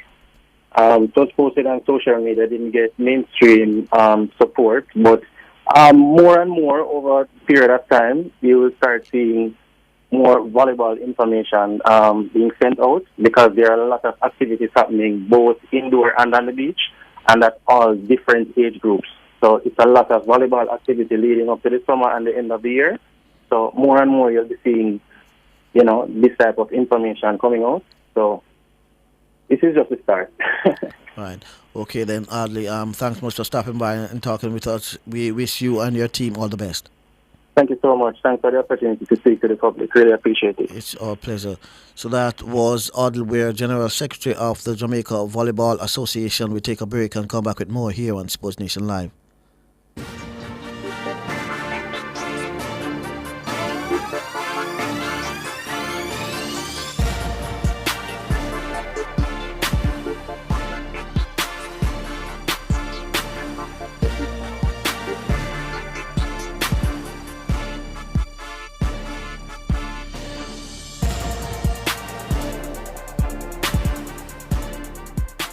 For over 30 years, Chris and Charles has been financing your goals, dreams, creating your great moments. Celebrate the occasion with us. Borrow $1 million, pay less than $25,000 monthly, and get 30% off your processing fees. No guarantor needed. Call 876-920-4189 or WhatsApp 876-838-9028. Conditions apply. When you think loans, think Chris and Charles. Is your business tax compliant? At Dodge & Global, we take the stress out of tax planning, ensuring you maximize deductions and minimize liabilities. From corporate tax to VAT compliance, we've got you covered. Call 876-929-3670 or 876-926-5210. Email us at info@dodgen.global. Visit us at dodgen.global. Dodge & Global, your tax experts. Big news! The Big Bite Food Safety Show now airs on Nationwide 90 FM with your host, Alison Richards, the Food Safety Girl. Join Alison every Tuesday from 1 to 2 p.m. as she serves up expert advice, tips, and insights on everything food safety. Stay informed, stay vigilant, and remember, food safety is everybody's business. Don't miss a bite of the action. Tuesdays at 1 p.m. only on Nationwide 90 FM, the new revolution in media. This week's episode takes you behind the shelves, ensuring your supermarket food is safe.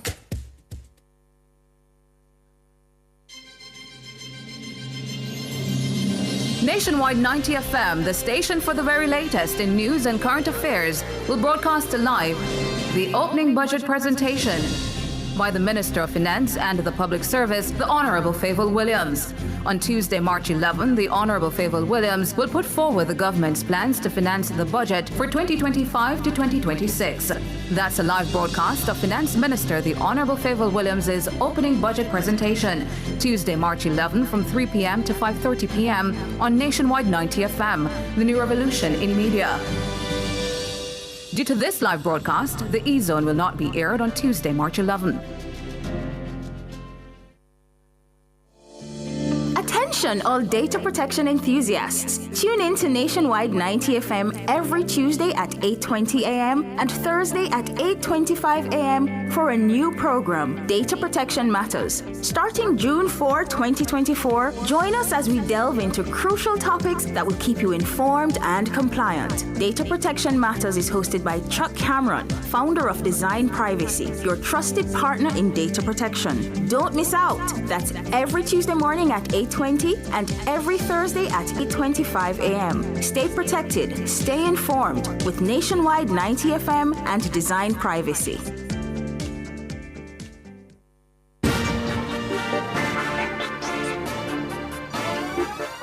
Okay, good evening. Welcome back to Sports Nation Live. I'm Alex Raby, working with Kevin Williams on the other side of the glass. We rejoin Wayne Walker at the Leela Robinson's court, the stadium court, for what's been happening as it relates to netball. There is a final as well as a launch of a league going on, so we'll hear more from Wayne. Wayne, good evening again. Well, good evening, Alex. Well, we're looking at the 2025 Netball Jamaica Divisional League.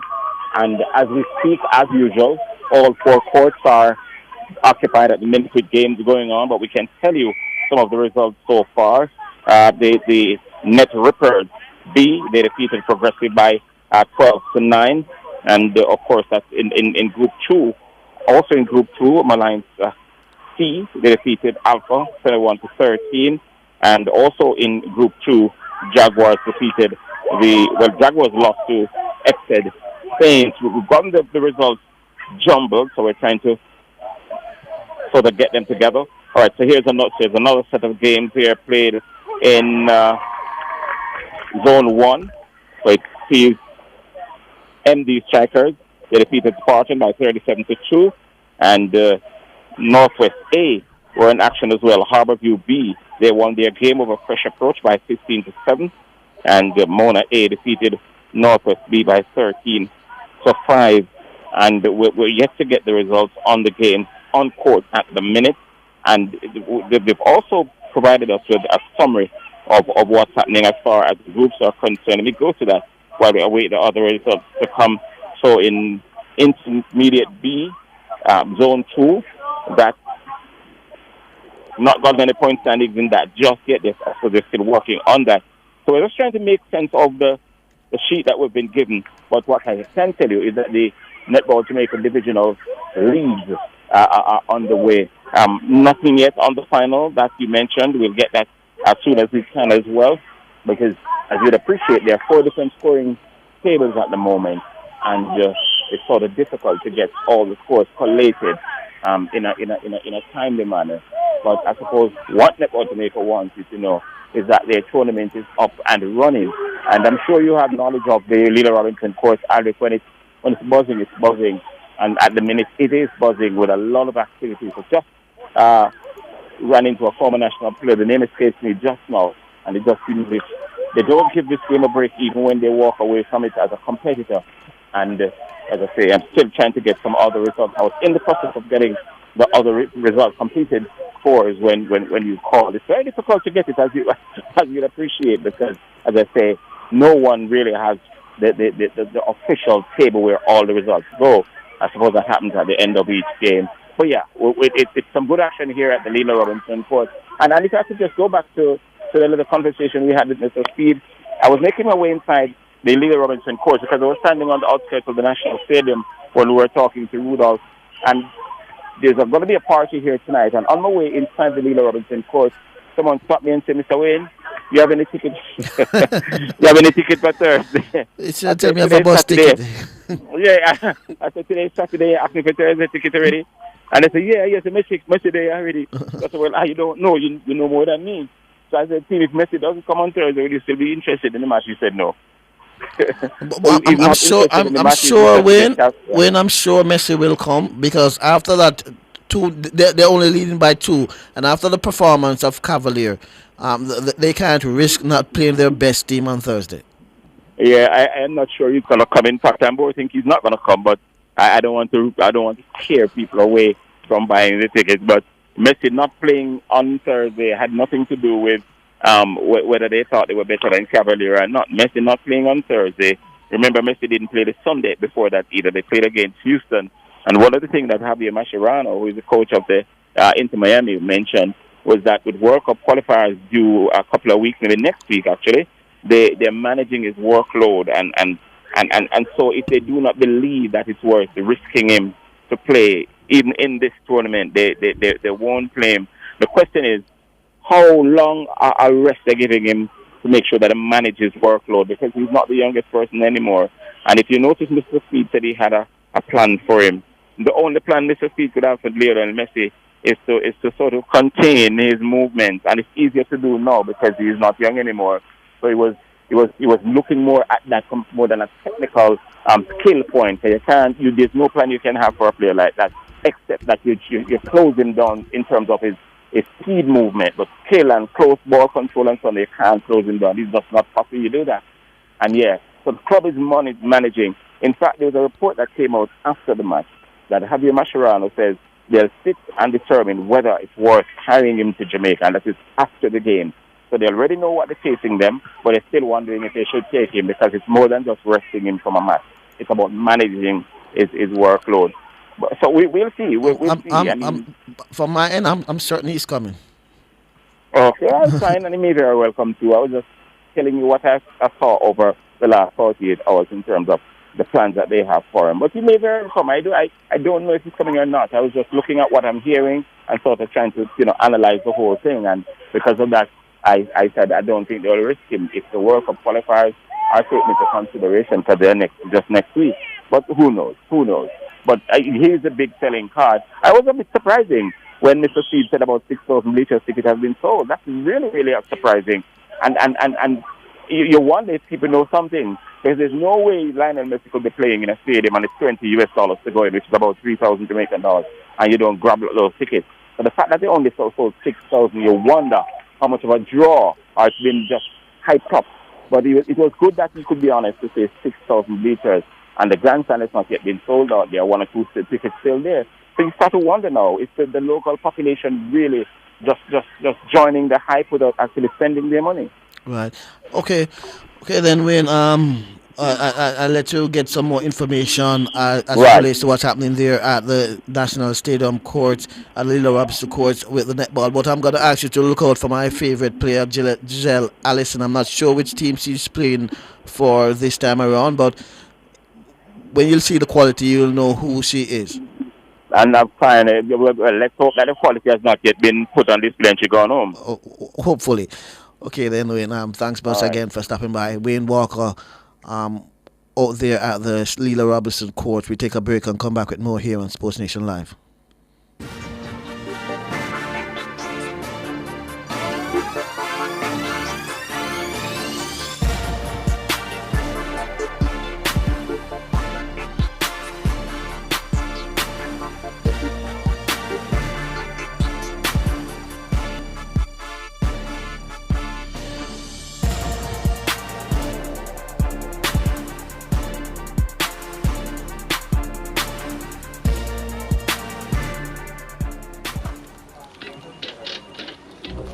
Is this real? Hey, Greg, come look at this. Oh my, it's happening. Mr. Daniels, the numbers keep getting bigger and bigger. Sir, the clicks are off the charts. Hello, sales? What's the emergency? 9,000 clicks in one day? 3,000 order? So how much we have left? What? I'll soon call you back. Mr. Nakamoto, it's Danny from Jamaica. I need 5,000 of the big ones. We're back in business. Yes, sir. Arigato. Suene. Amplify your brand. brand. Let Nationwide 90 FM assist you in tapping into a captivated audience across our social media platforms. For more information, contact us at 876-630-1210 or sales@nationwidenewsnetwork.com. Businesses, companies, and entrepreneurs, let's supercharge your brand.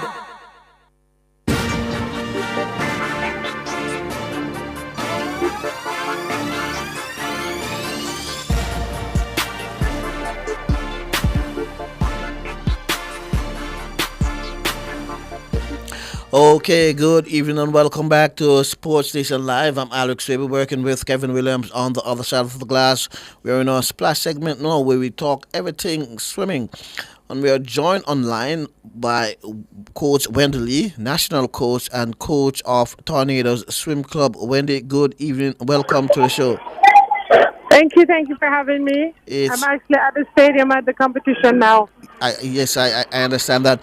Which is my reason for calling, because I haven't been getting much information as what's been happening. Let me inform the listeners that you're at the 4-day 2025 Walter Rogers Age Group National Swimming Championships at the stadium pool. Tell me, Wendy, this is day 3.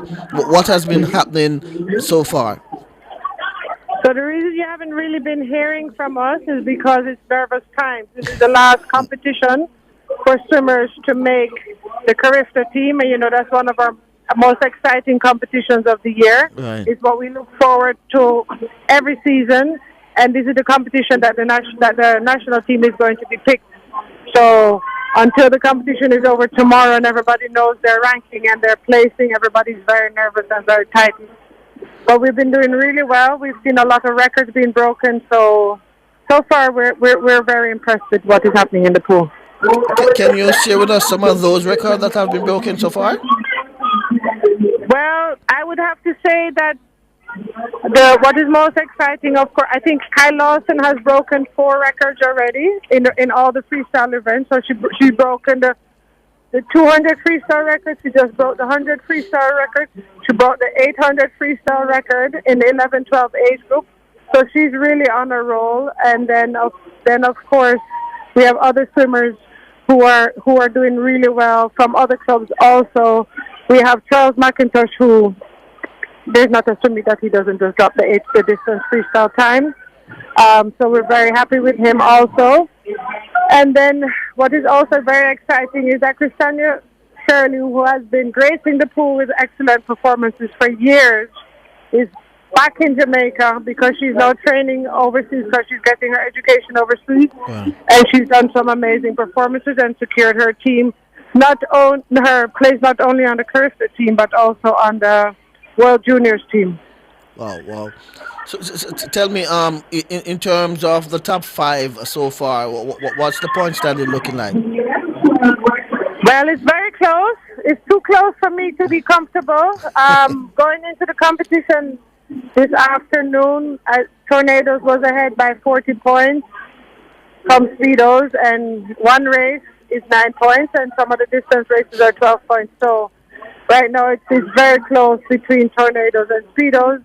Aquamarine Ripples and Swimmers Aquatics always have a rivalry. They're about the same size in clubs, so that by virtue of quantity of swimmers, is between Speedos and Tornadoes.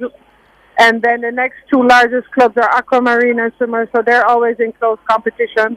And then the Viking Swim Club, which has only been around for 2 years, is now, they're part of the conversation.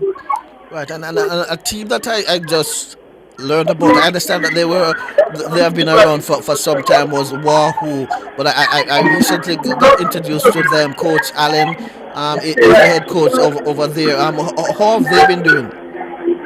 So they have a lot of young swimmers, and those young swimmers are actually winning the races. That's where it all starts.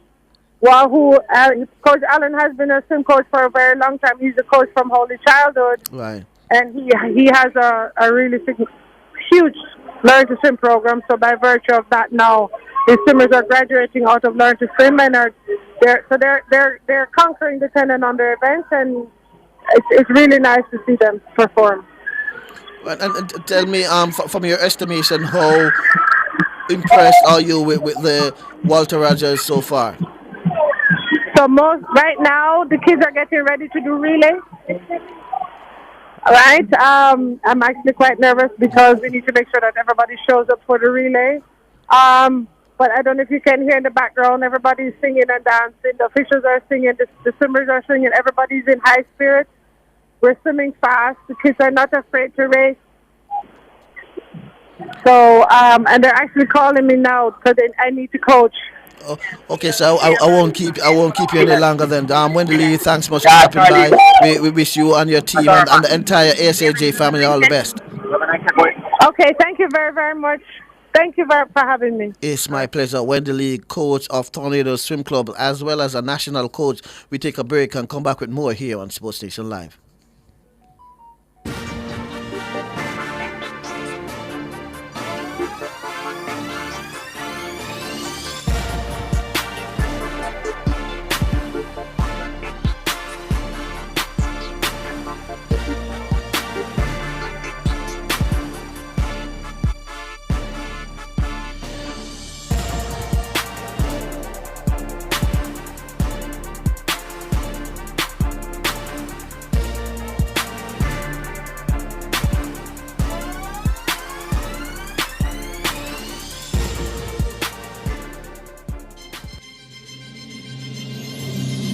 Nationwide 90 FM, the station for the very latest in news and current affairs, will broadcast live the opening budget presentation by the Minister of Finance and the Public Service, the Honourable Favour Williams.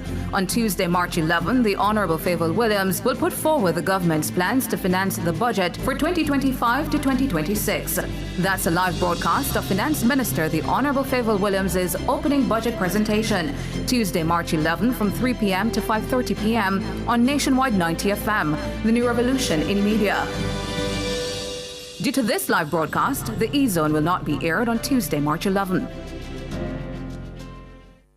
Who shops at Creative Building Finishes? You, the homeowner who creates luxurious spaces with our floor and wall tiles. The contractor and builder who are convinced that our ceramic tiles are right for the job. The architect and designer who make dreams come true with our wood look and porcelain tiles. Superior customer service, knowledgeable staff, inviting showroom, and you get where this is going, right? Shop 5 Red Hills Road or call 876-929-5553. Get tiles, get Creative Building Finishes.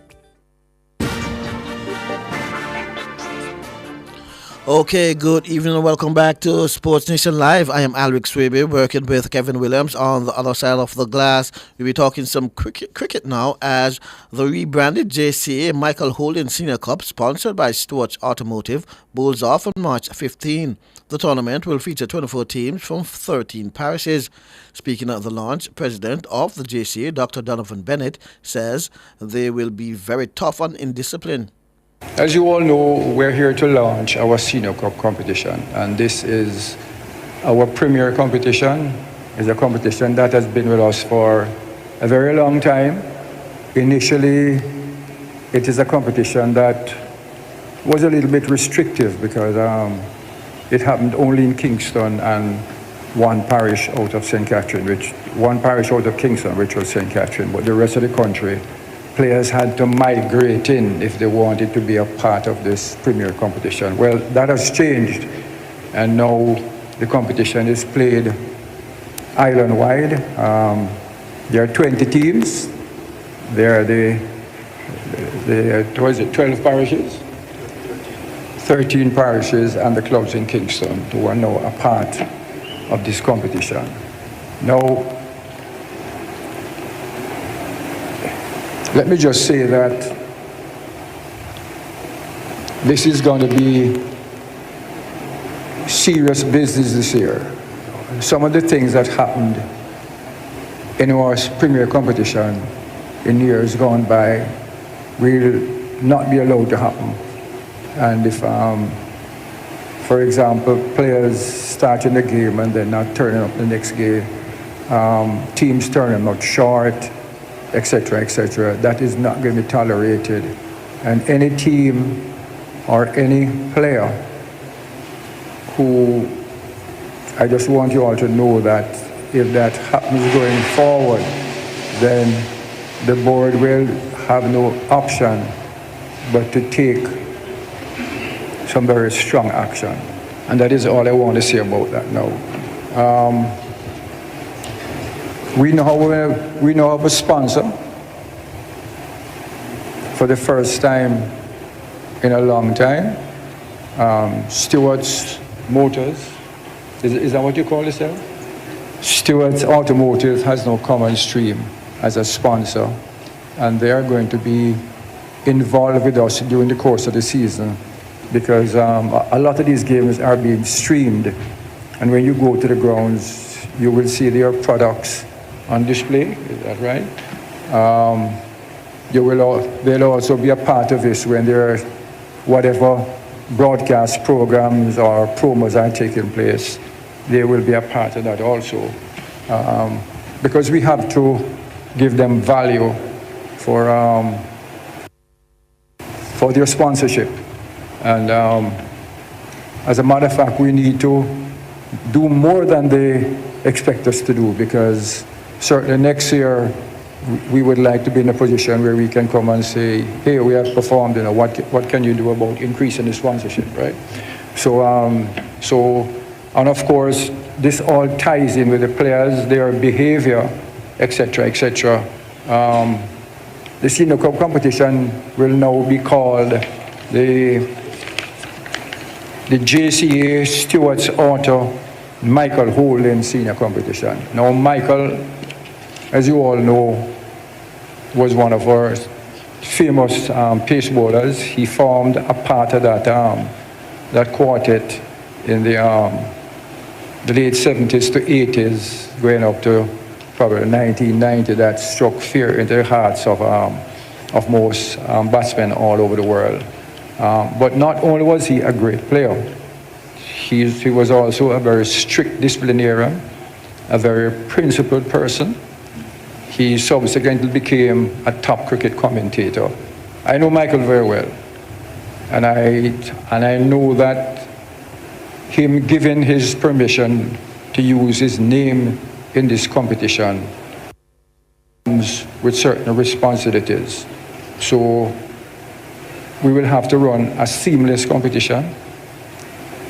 We expect the best out of the players, both performance-wise and discipline-wise, because I know Michael would not want to know that that he has lent his name to any competition that any player brings into disrepute. So I just want to say again that we are now on a new trajectory.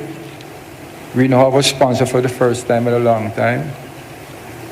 We now have the name of Michael Holding attached to a competition, and that comes with tremendous responsibilities on everybody's part, both on the part of the board, the association, and the players.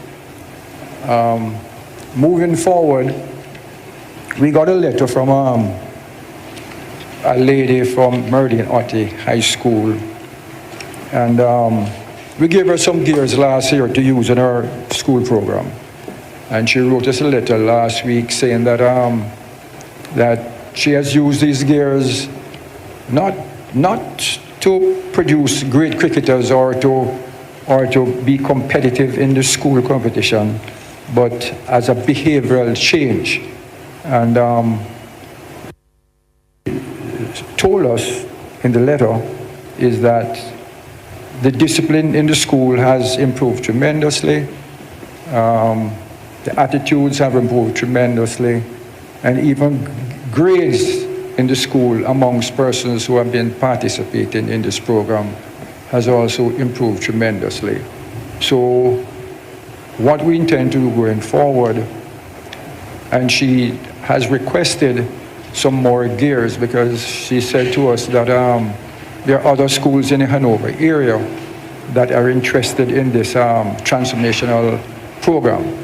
So we readily agreed to supply her with all the gears that she needs for all the schools in Hanover that are interested in this program, because we can see this as a pilot going forward that we can extend to other areas in Jamaica as times go by. what have we done over the past couple of months, and what have we achieved over the past couple of months? Well, it is a well-known fact that in another couple of months we'll have a new scoreboard at Sabina Park, a state-of-the-art board that has been donated by the government of India. We know, you should have known by now also that lighting at Sabina Park are going to be brought up to ICC standards.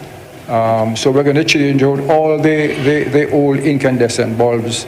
We're going to install new LED bulbs that can give us the required standards that the ICC demands. And that should be up and running by the end of May, long before we have the Australian tour to Jamaica. We're also about to start doing some work on the North Stand. The North Stand has been weathered by the sea air that comes from the harbor, and a lot of the metal work on the over the North Stand is now rusted and in need of sandblasted, and in some cases need. So we have just about to receive a contract from a supplier, and by next week we should start the sandblasting and the repair work that needs to be done to the North Stand. Certainly want to get it done and painted up and looking good before the Australians get here. So we have a lot of things that we have planned, for the near future. We also have our under-13 program that we did successfully last year that we are about to restart, because it is not going to be a one-off thing. It is going to be a recurring thing. So in another couple of weeks, you will see another under-13 team, under-13 program, island-wide, being rolled out, from which, of course, we will pick the best talent that's available, and we'll, again, get to the point where we have another Jamaican under-13 team that can go on tour again. So all of these things have been done. So while we are working from the bottom upwards, we are trying to maintain standards at the senior level, and hopefully to improve on the standards at the senior level. And that is why I want to be very thankful to Stewart's Automotive, because of the part that they will play for us to step up on the Senior Cup program, to make it more efficient, to create the environment where development and the whole talent pool can increase. So again, happy hunting. We start, in a week's time? Happy hunting. In a week's time we'll start. And remember, we have done our part. We know our sponsor. We have now drawn up a competition. We're going to be out there monitoring and assisting the Senior Cup to make it the best Senior Cup ever.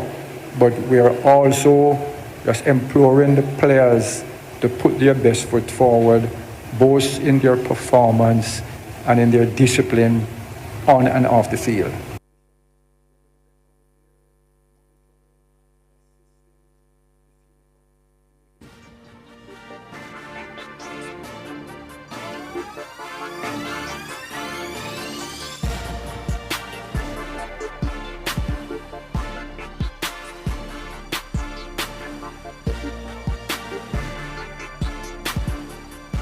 Okay, so that was Dr. Bennett, president of the Jamaica Cricket Association.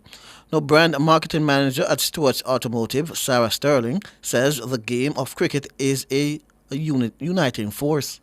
Cricket holds a special place in Jamaican sporting culture.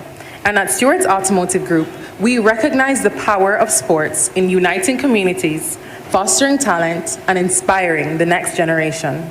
This is why we are proud to partner with the JCA and support this prestigious tournament.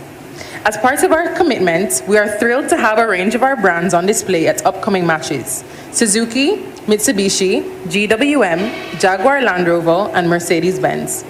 Our sponsorship reflects not only our dedication to the growth of local cricket, but also our continued investment in Jamaica's sporting excellence. We look forward to an exciting tournament ahead and wish all the teams the very best. Let's continue to champion cricket and celebrate the remarkable talent within our nation. Sarah Sterling, brand marketing manager at Stewart's Automotive. Now, Holding is hoping the rebranding will return the tournament to its former glory. Let me start off by saying a big thank you to all those who were involved in nominating my name to be associated with the Senior Cup, and also to those who accepted and agreed that my name should be associated with the Senior Cup to be called now the Michael Holding Senior Cup.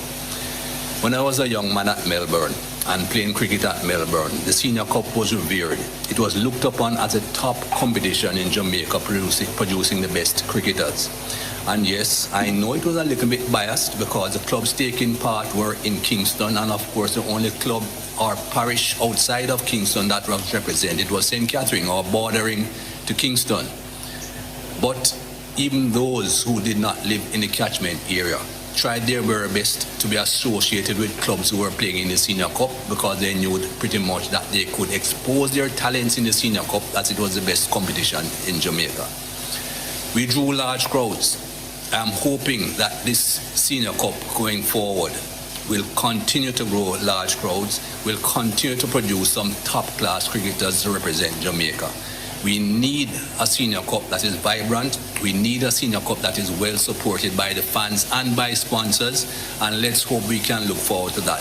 Now, thank you again very much for associating my name with the Senior Cup. Michael Holding Senior Cup. Never thought it would ever happen. I never even dreamt about that when I was a young man playing cricket. Thanks again and good luck. Okay, so that was Michael Holding, whose name, the Senior Cup, has been named in honor of. Now, JCA Cricket Operational and Development Manager O'Neill Cruikshank explains the format of the competition. The Michael Holding Senior Cup competition begins on the 15th of March. This year, the teams will be in zones of 4, so we will have all 24 teams taking part. So we will have 6 zones of 4, and the competition will be played as a double round robin, which means every team gets to play each other twice on a home and away basis. Having said home and away basis, the board of the JCA has decided that we need to take a look at the standards under which some of the venues are operating, and we may decide that if those standards are not at the minimum level, teams may have to play their matches away from home for this year. There will be a team that will be going out, I think, this weekend. And if in the first instance, persons are not going to be able to meet those standards, they will be given some time to get their grounds up to the minimum standards that will be discussed with them. And if after that they are not able to make it, then they will be asked to play their games away. So in the preliminary round, we will have, as I said, 6 preliminary rounds. And then we move to the quarterfinals. There will be 8 teams in the quarterfinals, and those 8 teams will be made up of the 6 zone winners, and who we determine to be the best 2 second place finishers. Your playing conditions that you will get will help you to understand how the best 2 second place finishers will be determined, and those teams will then compete in the quarterfinals. We have been having the finals here at Sabina Park for the last many years. And I think one of the discussions that we're having this time around is to see if we could move the competition away from Sabina Park in the final. That decision will rest with the board, and actively we're looking at venues outside of Kingston to play the final. One of the things that I want to say in respect of the competition, for years we have been struggling with players not understanding the competition they are playing in, even if they have been playing it for how many years. And therefore, the playing conditions that we sent out, we're asking persons, we're asking the team officials, make sure that you discuss the playing conditions with your teams. We have situations not only for the team but for the umpires, and we have asked the Umpires Association to ensure that they don't assume that the playing conditions that they had last year or the year before will be the same playing conditions. To read it and ensure that on match days we don't have, as we have had in the past, teams and the officials arguing about what the playing conditions should say. We have had some issues with the JCUA, and we have asked them to ensure that the officials abide by what is in the playing condition and not what they think the playing conditions should say. The JCA will continue to provide the balls for the competitions, and each team will be provided with match balls, one box of ball per home game. We make it clear, and I want to, hopefully the mic is loud enough for everybody to totally understand, that we will not be giving persons more than the allocation. We have situations where persons get the balls, and then before one game is finished, they'll come back and they are indicating that they need more balls. As we have said last year, and we're saying again this year, the onus is on the teams to provide the balls outside of any that they would need beyond which had been provided to them. And we want persons to understand that.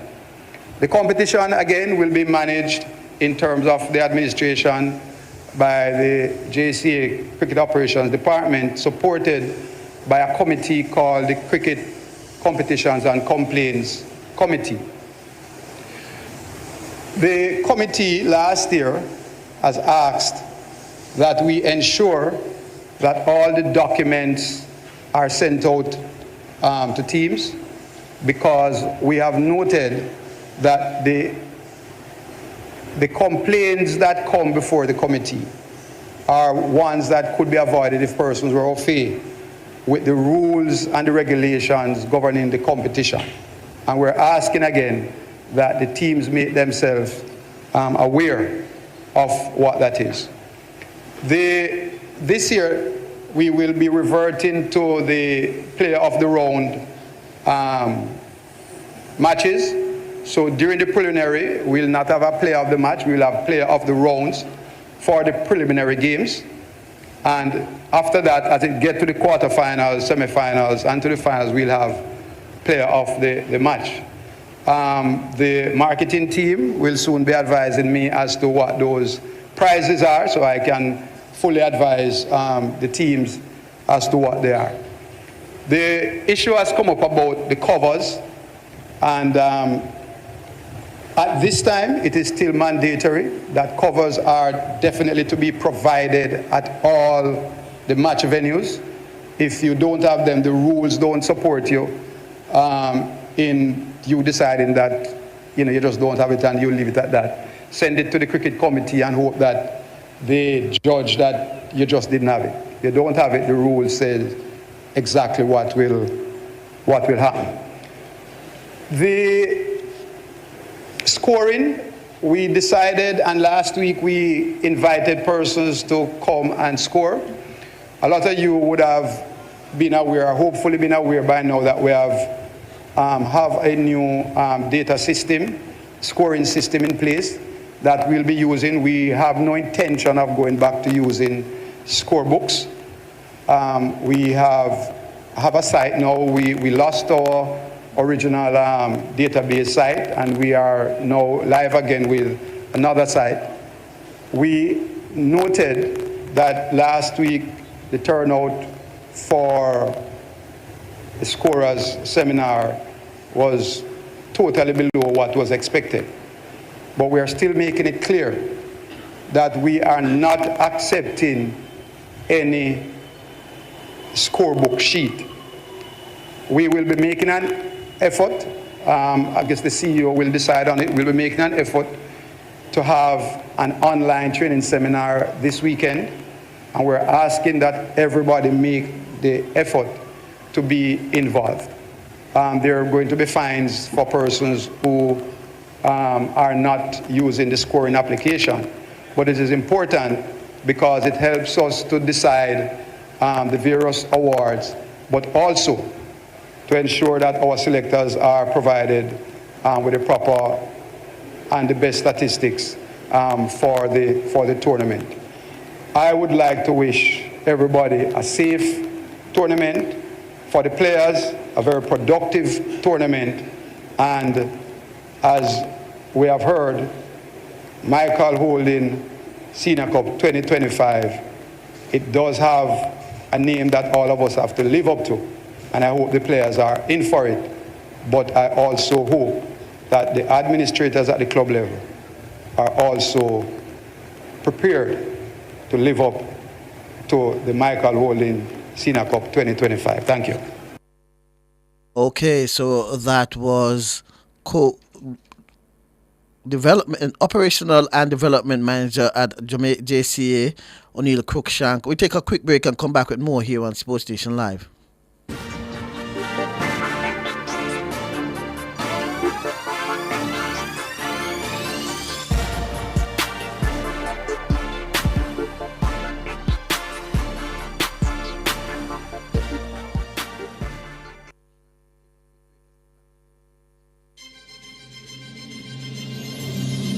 Nationwide 90 FM, the station for the very latest in news and current affairs, will broadcast live the opening budget presentation by the Minister of Finance and the Public Service, the Honourable Favour Williams. On Tuesday, March 11, the Honourable Favour Williams will put forward the government's plans to finance the budget for 2025 to 2026. That's a live broadcast of Finance Minister the Honourable Favour Williams' opening budget presentation, Tuesday, March 11 from 3 p.m. to 5:30 p.m. on Nationwide 90 FM, the new revolution in media. Due to this live broadcast, the E-Zone will not be aired on Tuesday, March 11.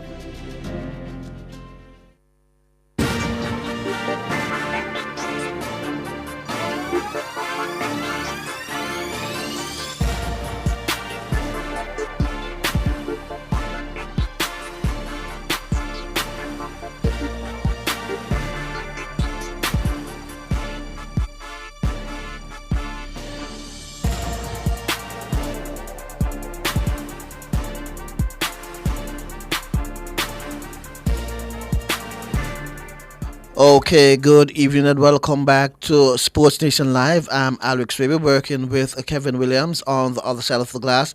We'll be talking some horse racing now. Well, we'll be giving you the races of the two feature races at Caymanas Park earlier today. It was the International Women's Day Trophy and the SVREL 8th Anniversary Trophy. First, we'll give you the call for the International Women's Day Trophy. This is the International Women's Day Trophy. The Ruffin Racing Neo Star gets the worst of it as Easy Peasy rushes to take that lead. So Easy Peasy on that lead, just on the inside that Geolithic, and now Geolithic goes on from Easy Peasy. Right there too, that is a Perfect Brew. On the rail, Mr. Senator. Out wide, that's Further and Beyond. It also in the mix and recovering, that is Neo Star. Left back a bit, that's Positive ID, and racing at the back of the field, that's Money Miser. They turn over on the backstretch and head towards the 6th, and the Geolithic sprinting clear about 5 lengths in front of racing second, Easy Peasy. Right there watching them from a third, just on the outside, that's Neo Star along with Further and Beyond. Just behind them, that's Perfect Brew, 3 lengths away before we come to Wizkid. Right behind Wizkid, that's Mr. Senator. Another 6 before we come to Positive ID, and racing at the back of the field, that is a Money Miser. Geolithic continues to chart the course about 5 or 6 lengths in front of Neo Star, going down into second and looking serious. Watching them from third, that's Further and Beyond. Also coming on, that is Perfect Brew. Also running down, that's the Mr. Senator, backing out a bit, that's Easy Peasy. Then comes Wizkid, then comes positive ID, and at the back of the field, that's Money Miser. It is Geolithic. Says, catch me if you can. Coming to the furlong and a half pole, it's Geolithic with a good-looking lead. Perfect Brew coming down in the middle of the track is Geolithic. Time a bit, but still at the furlong pole with a good-looking lead. Geolithic has leading them pillar to post. Geolithic in the International Women's Day Trophy looks to have them off their legs, and Geolithic, they're not going to catch Geolithic this afternoon. Well ridden by Ismael Velasquez. Geolithic beats Perfect Brew. Then comes Mr. Senator. Looks like Whiskey just ahead of Neo Star. Okay, so there you have it. Geolithic winning the International Women's Day Trophy at Caymanas Park earlier today. Now in the SVREL 8th Anniversary Trophy, let's hear the call. Thereof, Inspire Force just a shade slowly out with Atlantic Convoy. Bootylicious with the top weight. California Crown, they jostle early. Just in behind those, that's a Digital One Racing as they make their way now toward the half-mile marker. A break of some 4 lengths back to Laban. Atlantic Convoy hustled up for improvement and a long way back to Inspire Force. Hopeless at the moment as they go slipping past the 7/16th. California Crown just the leader. Bootylicious a half a length down on the outside. 4 or more back to Digital One. Laban making some progress. Atlantic Convoy has more to do as they leave the 5/16th, and Inspire Force looking hopeless at the moment as California Crown comes into the lane. Bootylicious right alongside. Watch Digital One with the lightweight now coming with a run down against the rail, but they charge toward the furlong pole, and it's California Crown drifting to the right under the left-hand stick. Bootylicious is right alongside over on the rail. Digital One running straight and true inside the final 16. Digital One with the lightweight now storms through, grabs that lead and opens up to take the SVREL 8th Anniversary Trophy by 6 or more over California Crown. Possibly Bootylicious just ahead of in 4th Inspire Force coming from a long ways off it. Okay, so there you have it, the call for the SVREL 8th Anniversary Trophy. Let's give you some news on the cricket now, as the Jamaica Scorpion, they went down by 240 runs against the Guyana Harpy Eagles at Sabina Park earlier today. The Guyana Harpy Eagles, they made 339 and 193 for 3 declared, while the Jamaica Scorpions, they were bowled out for 44 in their first innings and 274 in the second. Now, when you go over to the Darren Sammy Stadium, Windward Islands Volcanoes, they beat the Leeward Islands Hurricanes by an innings and 60 runs.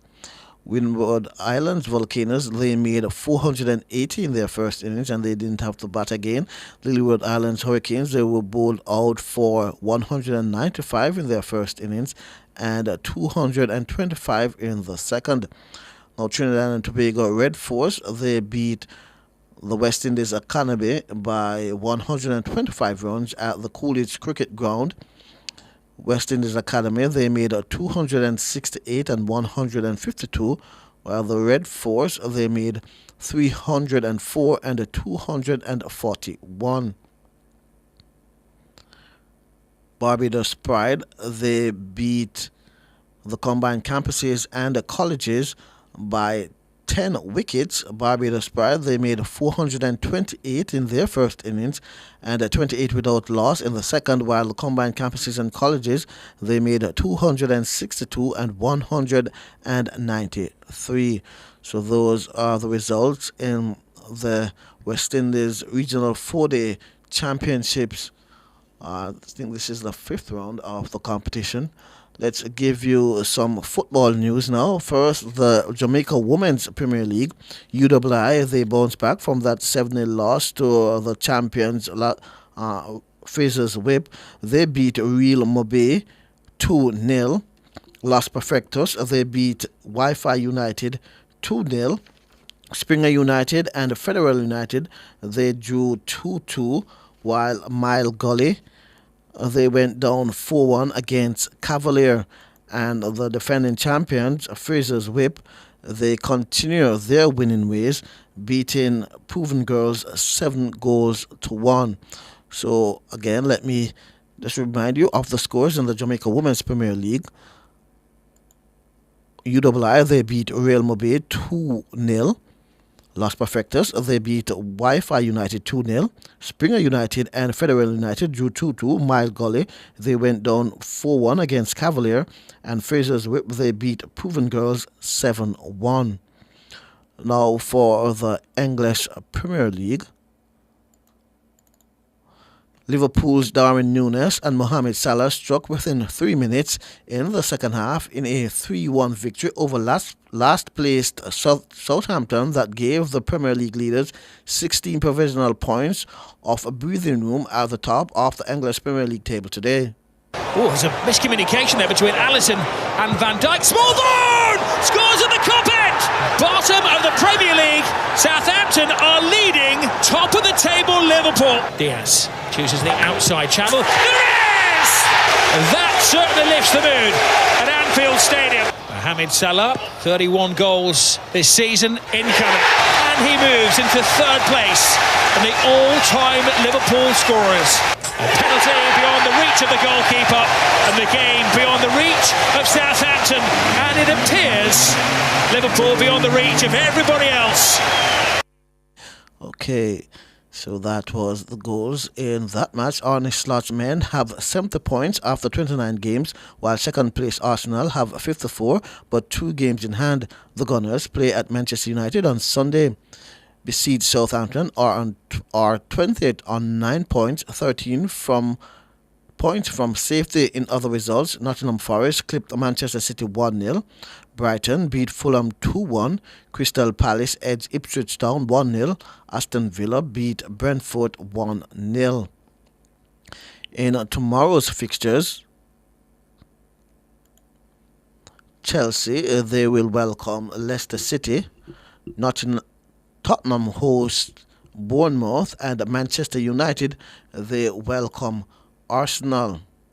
So those are the fixtures for tomorrow in the English Premier League.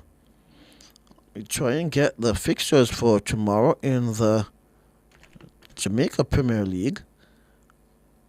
Jamaica Men's Premier League, that is.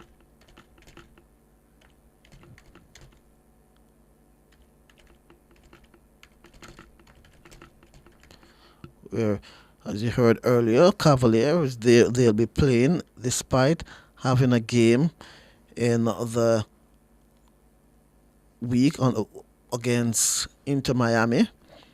So for tomorrow, round 29 of the Jamaica Premier League, Dunby Holding, they'll go up against Mount Pleasant. Harbourview, they will play Mullines United. Portmore United take on Tivoli Gardens. Via United, they play Humble Lion. Waterhouse up against Cavalier. Chapelton Maroons against Montego Bay United. And Arnett Gardens take on Racing United. So those are the matches in the Jamaica Premier League for Sunday and Monday. We jump over to now. Let me just jump over to our YouTube channel and see some of our friends on the YouTube that has been with us since the start of the show. Quickly, I would say good evening, and before I even continue, let me say Happy Women's Day to all the women who of Nationwide and the entire Nationwide family. Let me say a special good evening to PB, as well as MS over here on YouTube. Errol Foster, good evening to you. SH, good evening. I should have acknowledged you all earlier. Chin Bells, good evening to you. Lindell Williams, good evening. Ricardo Portiers, good evening to you. Charmaine Walker, good evening. David Nembar, good evening. Let me see who else is here. Marigold Weber, good evening to you. Delroy Smith, good evening. Galloway Kevin, good evening to you. So again, good evening to the entire nationwide family. And just before we go, let me again remind you of the scores in the Jamaica Women's Premier League earlier today. UWI, they beat Real Mobay 2-0. Los Perfectos, they beat Wi-Fi United 2-0. Federal United and Springer United, they drew 2-2. Cavalier, they beat Mile Gully 4-1. Fraser's Whip, they beat Proven Girls 7-1. So those were the results in the Jamaica Women's Premier League. And the games up for tomorrow in the Jamaica Men's Premier League. It's Dunby Holding against Mount Pleasant, Harbourview against Malines United, Portmore United against Tivoli Gardens, Via United against Humble Lion, Waterhouse against Cavalier, and on Monday it's Chapterton Maroons against Montego Bay United, and Onyx Gardens against Racing United. Well, I can see from the clock on the wall that it's time for me to say farewell to everyone that has made this show possible, our guests, my technical operator, the listeners. A good night, a special good night to you all. Let me call by name: Wayne Walker, Rudolph Speed, Casey Jefferson, Wendell Lee, Karen Anderson, Audley Weir, Arthur Burrows, Dr. Donovan Bennett, Sarah Sterling, Michael Holden, and O'Neill Quicksunk. I'm Alex Raby on behalf of my technical operator, Kevin Williams, saying thank you, good night, and God bless. And as usual, I hope that you will be in church tomorrow morning. And if you don't have a local church to worship, you're welcome to worship with us at Tower Hill Missionary Church, 159 Olympic Way. And I must say a special good evening to the members at 195 Olympic Way. The name of the church let me know, but good evening to you all, and as usual, good night, God bless.